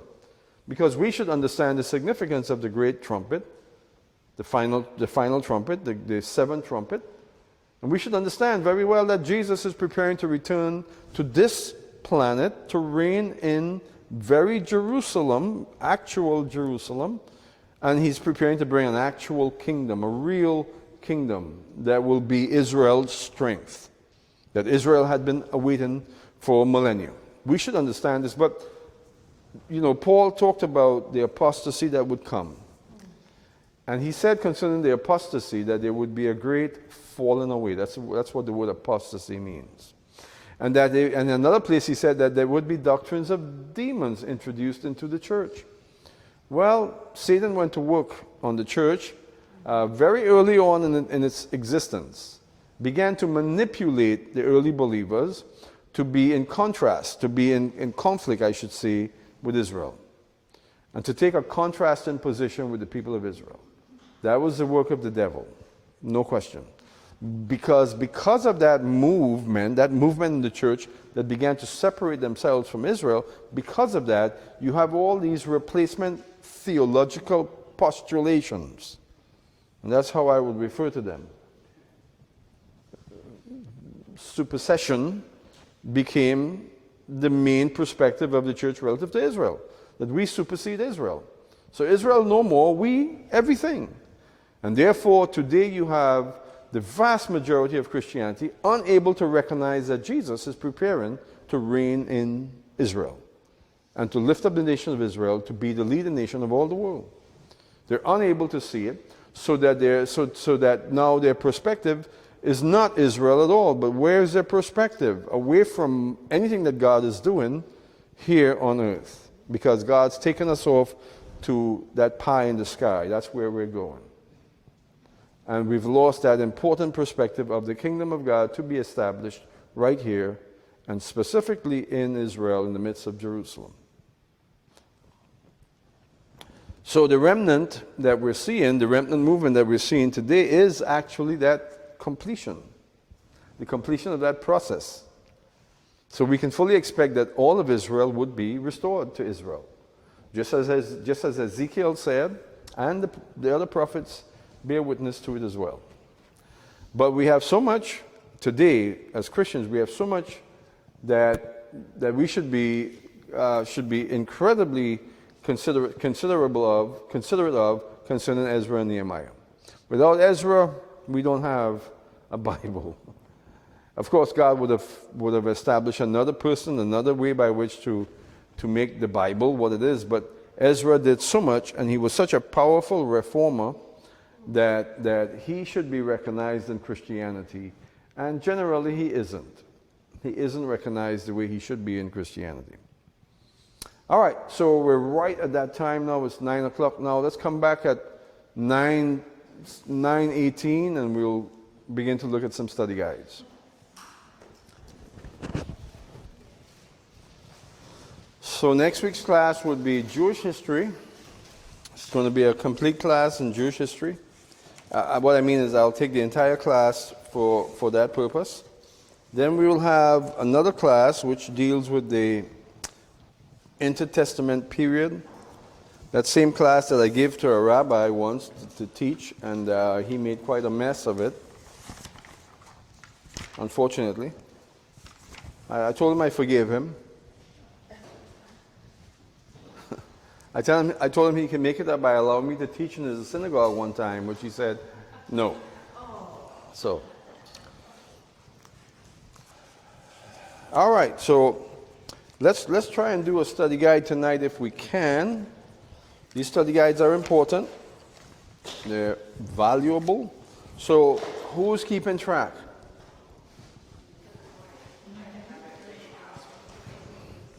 Now you ladies are normally very studious and careful, and I think Isaiah is taking your lunch.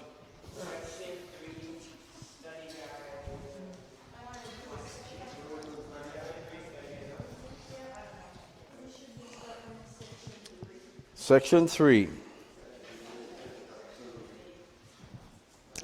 All right, Section 3, Study Guide 1, Section 3. Could you read that question for me? Sure. Men came from Bethel to seek instructions on the ritual fulfillment of the law. Zechariah spoke of the will of its fulfillment. All right. My material is entire. I have the question sheets that Chris did up 35 years ago or something. So I'm having trouble finding that question on that sheet.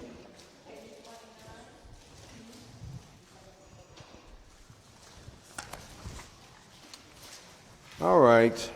So we're still in Zechariah. Right?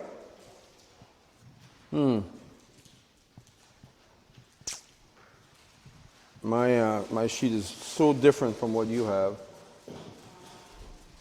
about these questions serve as inspiration for a powerful prophecy concerning Judah and Jerusalem? A, B, C, and D. A, B, C, and D. So you have a multiple choice in there? Man. I'm having trouble finding it. These questions serve as an inspiration for the powerful prophecy. All right. Did we answer that question? No. All right, so let me read the question. These questions serve as an inspiration for a powerful prophecy concerning Judah and Jerusalem.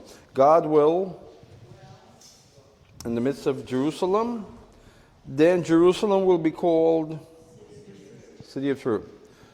Again, that goes right back to what I was just diatribing about in regards to the lack of proper emphasis in most of Christianity about the reality of what God is going to do in Zion. So, God will bring his people back out of captivity. We've been talking about that tonight. Just as the dispersed nation, the Jews, had been cursed, God will save them so that they will become a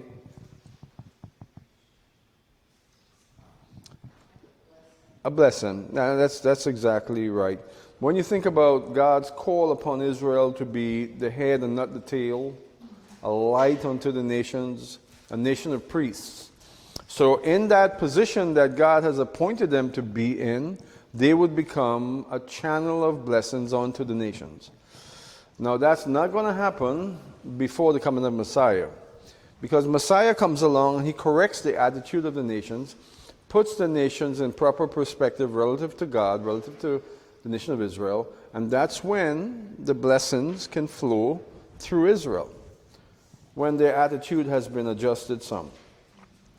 Men from the nations will grasp the garment of a Jew and in that day and say, we heard that God is with you. So the very nations that will have an attitudinal adjustment, how you like that word, the very nations that will have their perspective tweaked, will then take hold of the Jew and say, we want to go with you because we know that God is with you. Right? And so sometimes we say that that's taking hold of the zitzi of a Jew, But that's not what it actually says in Zechariah at all. It says, take hold of the garment, the fringe actually, the fringe of the garment of a Jew. Well, the tzitzis are they're not fringes. They're additions to the garment, but they're not actually. The fringe of a garment is right here, right? This is the fringe. You make a fringe here. I can feel my fringe in this coat right now. So, but it's not really taking hold of a tzitzi. Sometimes we like to think it's, you know what a tzitzi is, right? You know what the tzitzis are? Sometimes we say it's to take hold of the tzitzi of a Jew. All right, if it well, the Messianic movement that came into existence back in the 1970s and 80s, they romanticized quite a bit about the wearing of the tzitzi, and they saw themselves as needing to wear tzitzis and stuff, and the tzitzis became almost fashionable among Messianic Jews. And this was one of their references, you know, the people of the nations are going to take hold of the tzitzi of a Jew. And I think there was sort of a fantasization that they would also be the people that the people of the nations would take a hold of. I don't know if that'd be the case, but I've never wore tzitzis. I was sort of, when I came to this church back then, in 1991, some of the men and even the pastor they were wearing tzitzis. And I said, okay, I'm here to be a part of this church. Do I have to wear a tzitzi? To myself. I didn't ask anyone. And so I went out and I got tzitzis, and then I wore them and came through that door right there, and immediately was convicted by the Holy Spirit. Immediately convicted about wearing the tzitzis. The question was in my mind, why are you wearing tzitzis? And the obvious answer was abhorrent to me, which is because they're wearing it. What? Because they're wearing it. Because other people were wearing it. And that's when I said, I want this thing off of me right away. And so, what is the point of the tzitzis? The tzitzis are supposed to remind the sons of Israel about the law, about the commandments. Right? So if you're walking and your hand is constantly coming in contact with fabric, it's there to remind you. Well, what the Holy Spirit showed me back then was that he said, basically, I am your tzitzis. It is me that leads you and guides you and will convict you. If you consider yourself as a Jew, you wear them. But why do you wear them? It's because the Lord said you should wear those on fringes. To remind you of the Torah. Right. And so that's why they wear them. Well, what the Holy Spirit convicted me with is that he is the one that reminds me of the Torah. He is my tzitzis. That my tzitzis were inward. And so I just said, okay, I'm not going to wear them. Once I had that conviction, I just simply surrendered. Well, did the people that the Jesus freaks and everybody that came to the Lord during that time, as a advantage of the hippie movement, they wanted to really, really identify as Jews. Yeah, the Messianic movement was set off with a bang in the mid-70s, and initially they were all Jews, you know, genetically they were Jews, and then Gentiles began to come into the movement, and thus we have what is today the Messianic movement. All right, what nations did Zechariah speak to?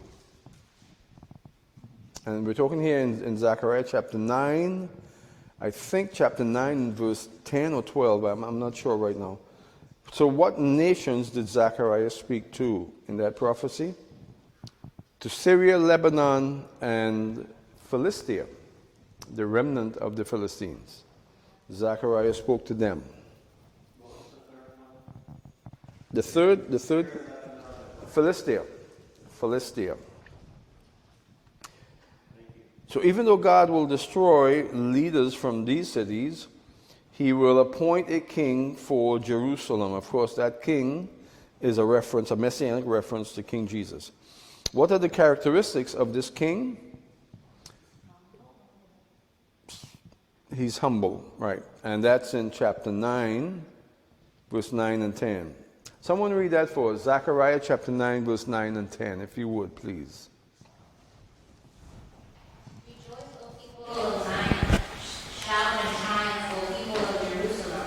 Look, your king is coming to you. He is righteous and victorious. Yet he is humble, riding on a donkey, riding on a donkey's colt. I will remove the battle chariots from Israel and the war horses from Jerusalem. I will destroy all the weapons used in battle, and your king will bring peace to the nations. His realm will stretch from sea to sea, and from the Euphrates River to the end of the earth. So, you can see why the Jewish people at that time were highly messianic and expecting this great king, this supernatural king, to appear and begin to put an end to the resistance against God, against the people of Israel. Also, in that same vein, read for us, if you would, chapter 9, verse 13. Judah is my bow, and Israel is my arrow. Jerusalem is my sword, and like a warrior I will brandish it against the Greeks. Right. So, that's question 4. God reveals his struggle against the nations.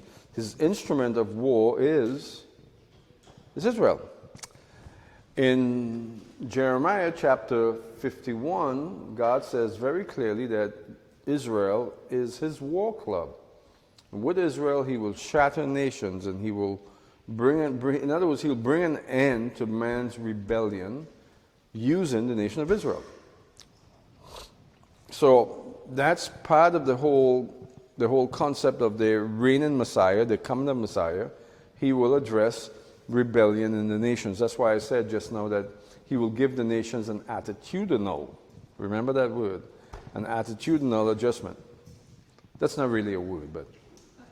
In those verses, Zechariah kind of combined two distinctly different prophecies, because Jesus did go into Jerusalem humble on a donkey, but then right after that it talks about his warring and victories. Yeah, that's exactly why they expected Jesus to come off of that donkey and capture the temple and kick out the Romans. Which, what did he do? He did something totally unexpected. He went up on that mule, that donkey, went up to the temple and kicked out the money changers. Because if he was the Messiah, he was supposed to oust the Romans, establish the Messianic kingdom, which he didn't do. What did he do instead? He infuriated the leadership of Israel. And that denotes that he did not come to be the Lion of Judah at that time, the great king. He came to be the suffering servant, the Lamb of God. Because once he did that, that became the assurance that they would reject him and that they would ultimately put him up on the cross. At that point, when he came into Jerusalem on that mule, at that point, it was still pivotable that he can very well be the Messiah and take the kingdom and establish the rule of Israel, fulfill what Zechariah talked about. But he did the exact opposite by alienating himself and really infuriating the leadership to the point where at that point they knew they had to remove him because he had become a terrible disturbance to the Romans. You flipping money table changes tables on the Temple Mount. You create such a stir. There must have been a riot in Jerusalem that day, and the Romans must have been very, very upset. So the leadership had no choice from their perspective but to reject him to the point of crucifying him, which was God's plan to begin with. Yes?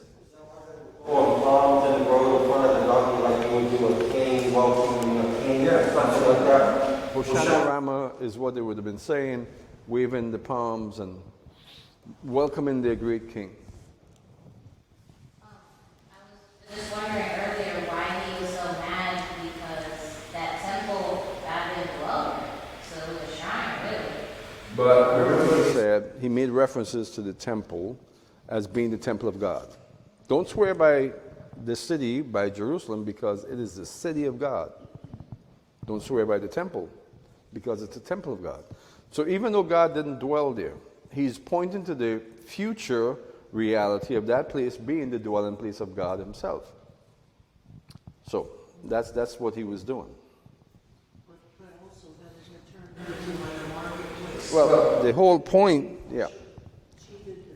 Well, the whole point to destroying the tables of the money changers was to emphasize that they were profiteering off of something that was holy. You know, they made a mockery of the blood sacrifices that were being made on behalf of the people. He wasn't upset that animals were being sacrificed. He was upset that people were profiteering over something that's really precious to God.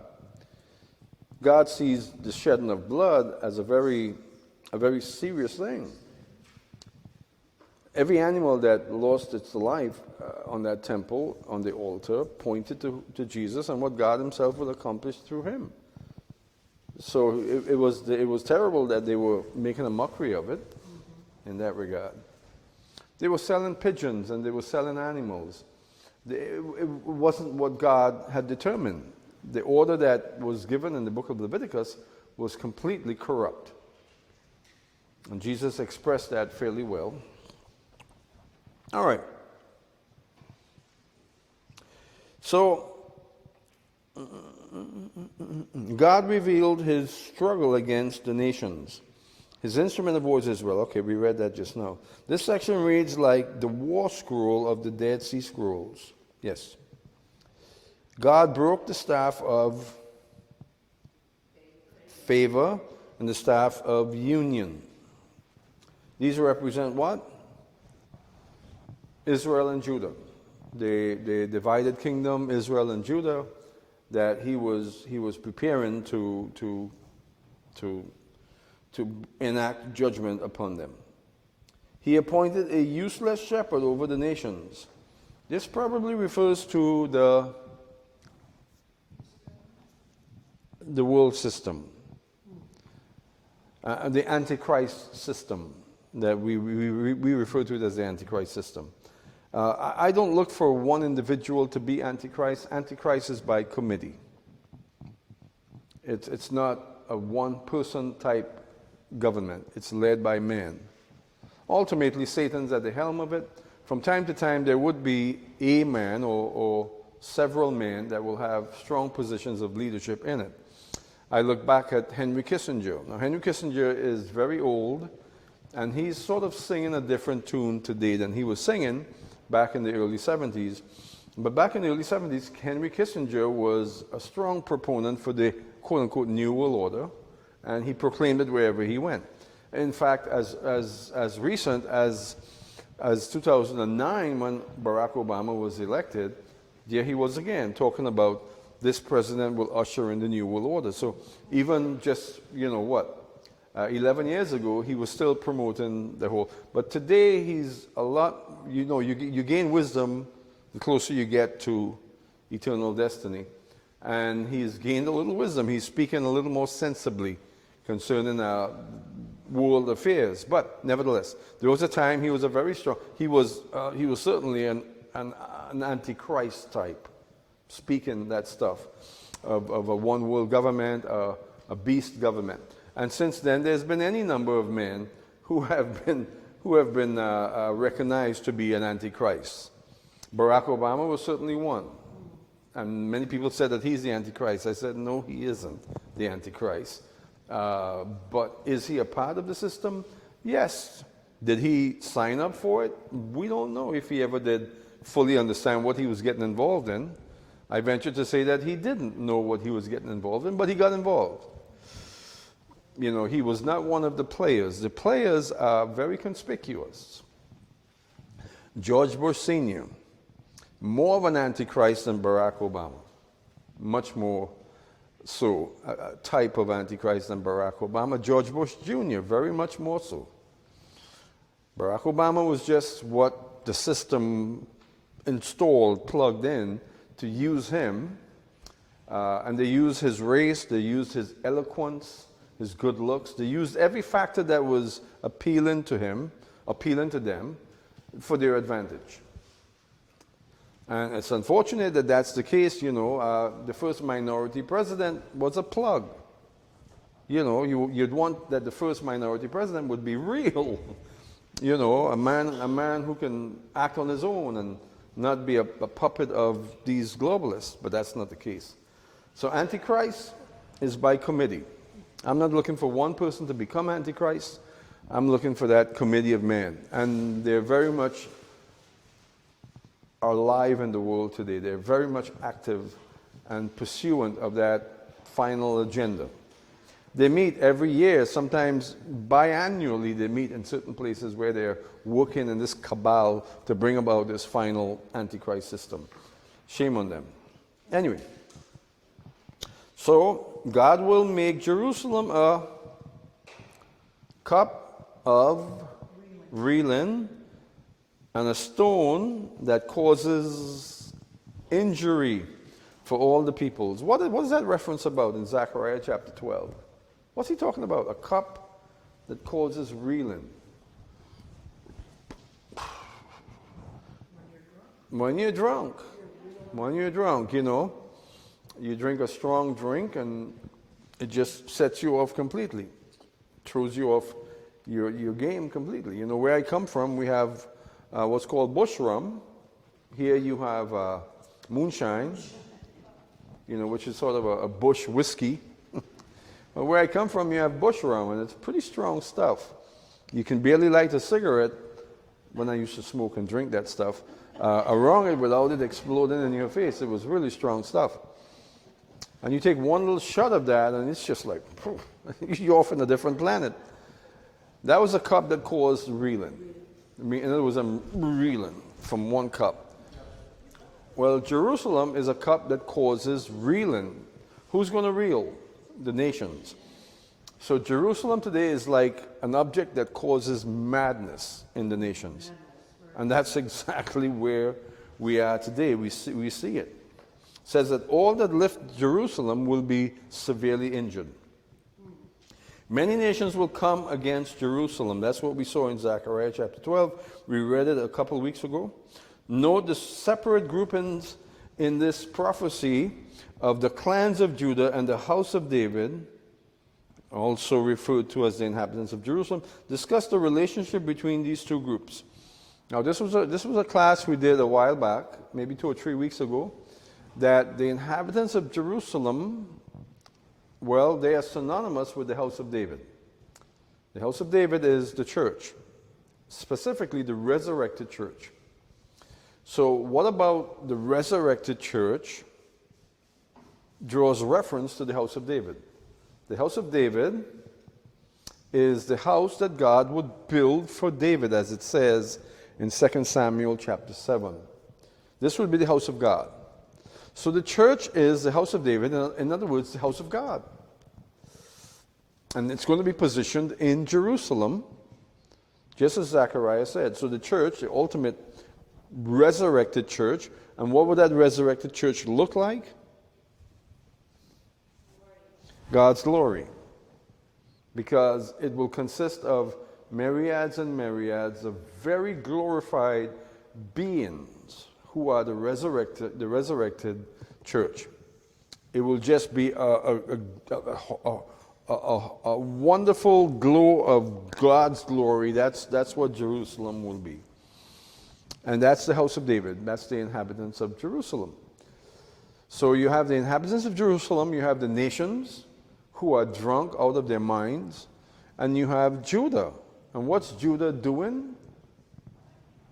The whole story of Moses, Aaron, and Hur on the mountaintop, what were they doing on the mountaintop? They were holding up the staff of God.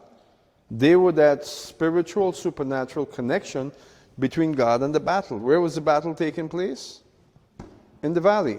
Who were the participants in the battle? Amalek and Israel. So what we see in Zechariah chapter 12 is very much that.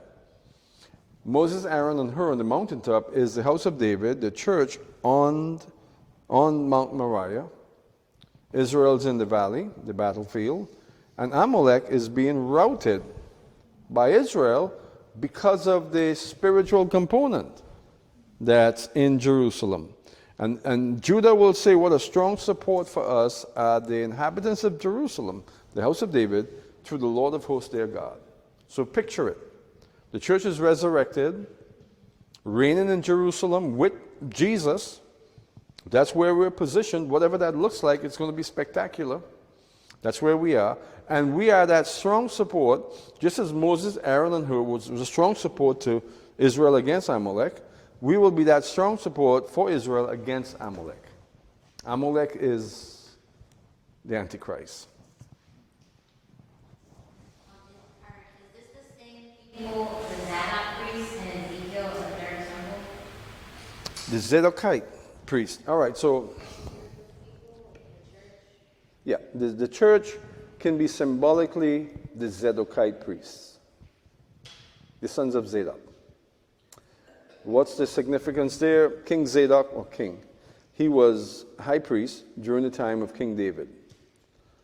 So Zadok, high priest during the time of King David. What does that remind us of? The Melchizedek priesthood, right? Righteous king who was a high priest. David functioned as the high priest. And Zadok was the priest the high priest, according to the order of Aaron, that reigned with King David, and he was faithful to King David. And God said to Zadok, because you have been faithful, I am going to make for you an enduring name. And there will always be a priest on the altar from the house of Zadok. Now, God had made the same promise to Pinchas, who was a father of Zadok, the ancestor of Zadok. Right? So before Zadok, about 400 years earlier, you had Pinchas. And what happened with Pinchas? You remember? Pinchas acted on behalf of God, and he destroyed, he ran through the Israelite and the Midianite woman who were involved in an abominable act. He killed them, and God said, "You're a man of action. I like that." And so God made a covenant with Pinchas, and he said that your name will be an eternal name. And then you have one of his sons, 400 years later, who becomes Zadok. And God made a promise to Zadok. Now the church is the Melchizedek priesthood. So symbolically, we are the Zadokites.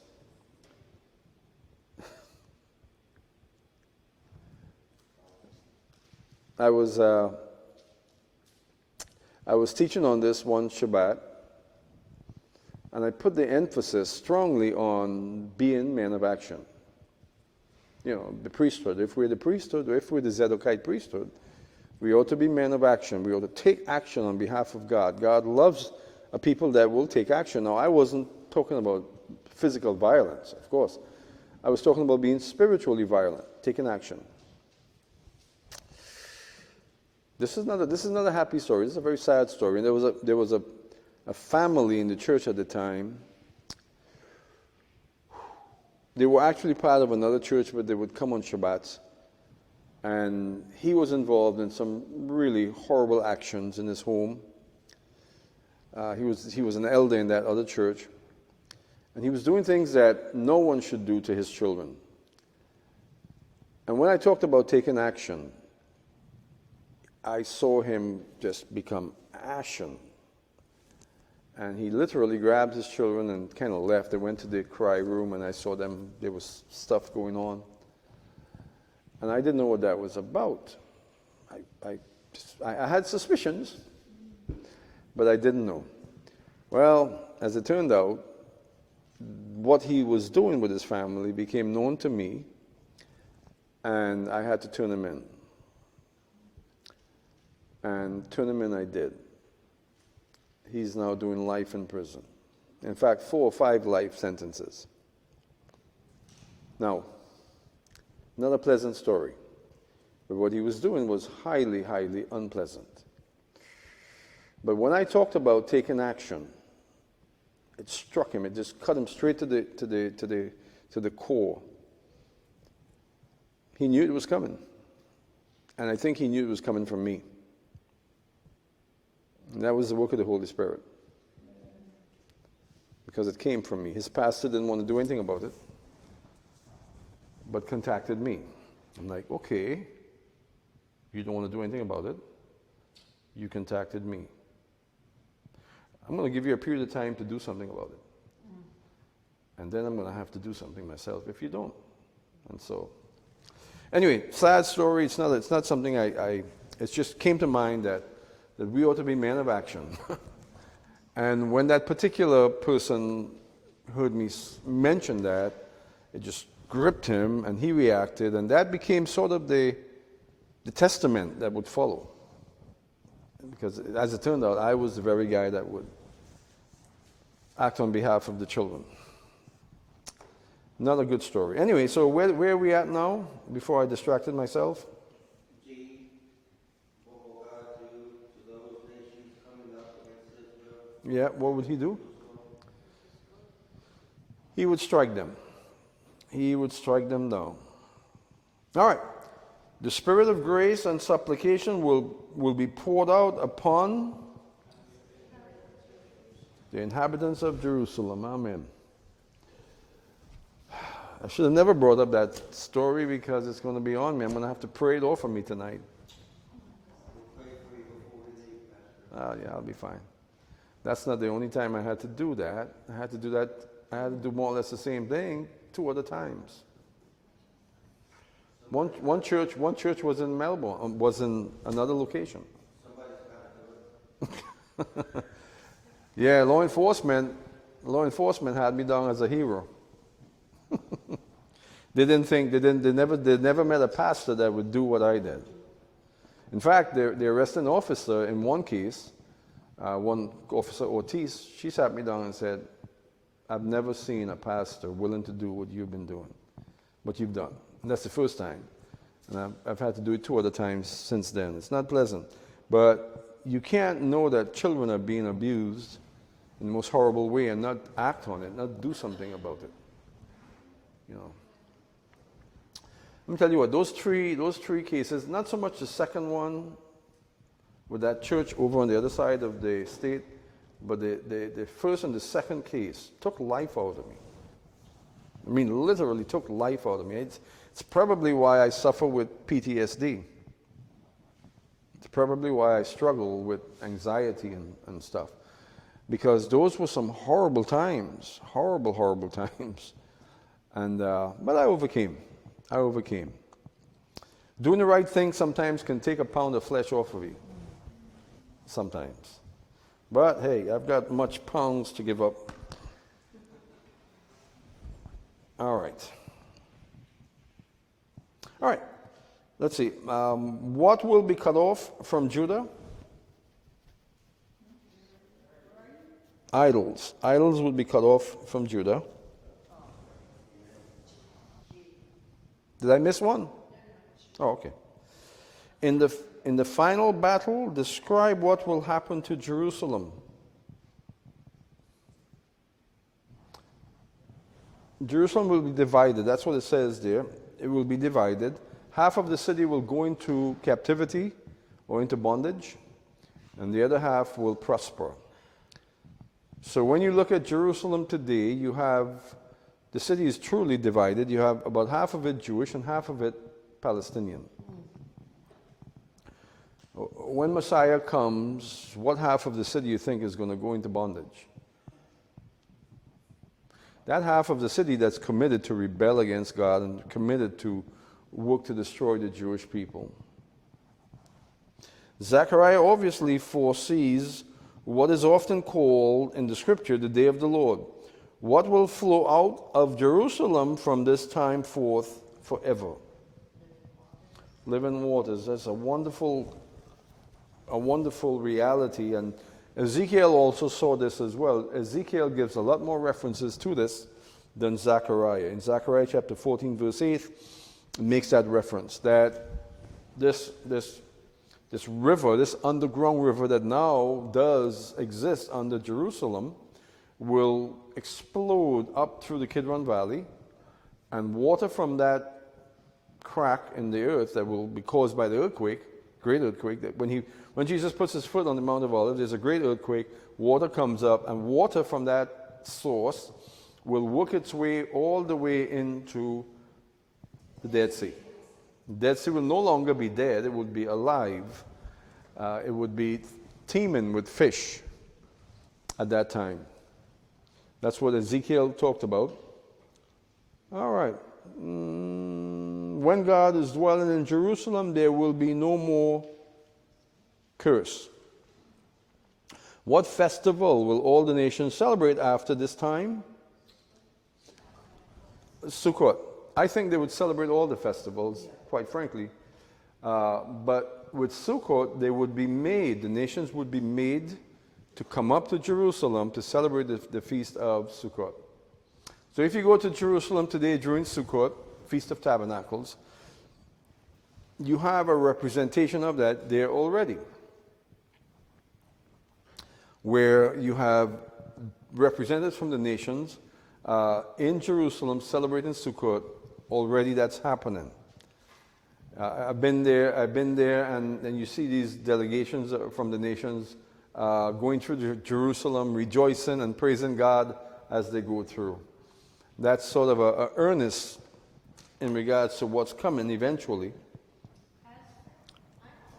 Any other festivals will be observed? Because for two reasons. One, this one's the only one mentioned, but this, I mean, everything else is so fulfilled. This is the one that God dwelling with man. Since Sukkot really is now. Right. So Jesus said that not one jot or tittle of the law and the prophets will be done away with until all is accomplished.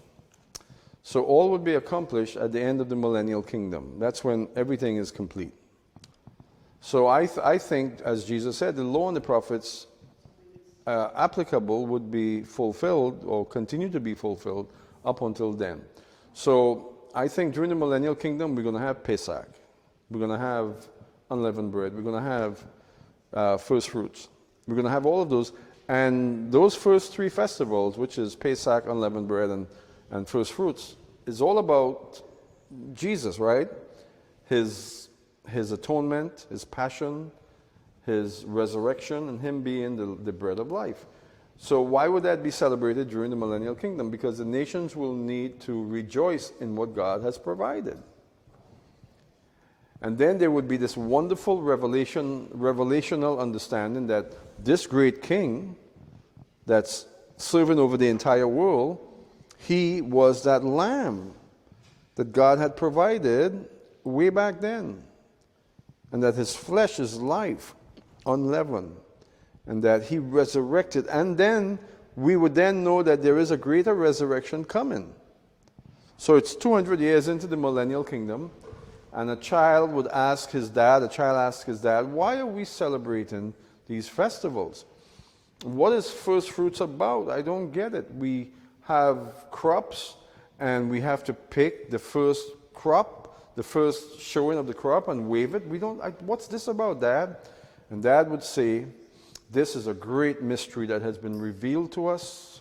That first fruit represented the resurrection of the great king. This Lion of Judah that's reigning in Jerusalem was once a lamb. And he resurrected 3 days after he was crucified, and he was waved before God. And then, son, came the first resurrection, which is the resurrection of the church. It happened. 200 years ago, son, it happened. This great colony of transformed beings, the bride of this great king, well, they all resurrected. They were all that first fruit offering before God. And, son, there's coming another resurrection that will come in 800 years. And so they'll have something to relate to, even with the festivals. All right. Who will be banned from the house of the Lord, from the house of the Lord of hosts in that day? The Canaanites. The Canaanites. You see, the Canaanites were merchants, right? They were ruthless, unconscionable merchants. Well, when Jesus flipped the tables of the money changers, They were acting like Canaanites. So Zechariah is talking about in that day there would be no merchandising in that temple. There would be no Canaanite activity in that temple. That's what he's saying. So remember that the Canaanites were merchants. That's who they were. They were barely agricultural people. They depended on surrounding peoples for agriculture. They were rich, they were wealthy, and they were merchants. That was their business. And they had the Philistines to do war for them and to make weapons for them. All right, folks, next week we'll look at Jewish history. We'll look at Jewish history next week.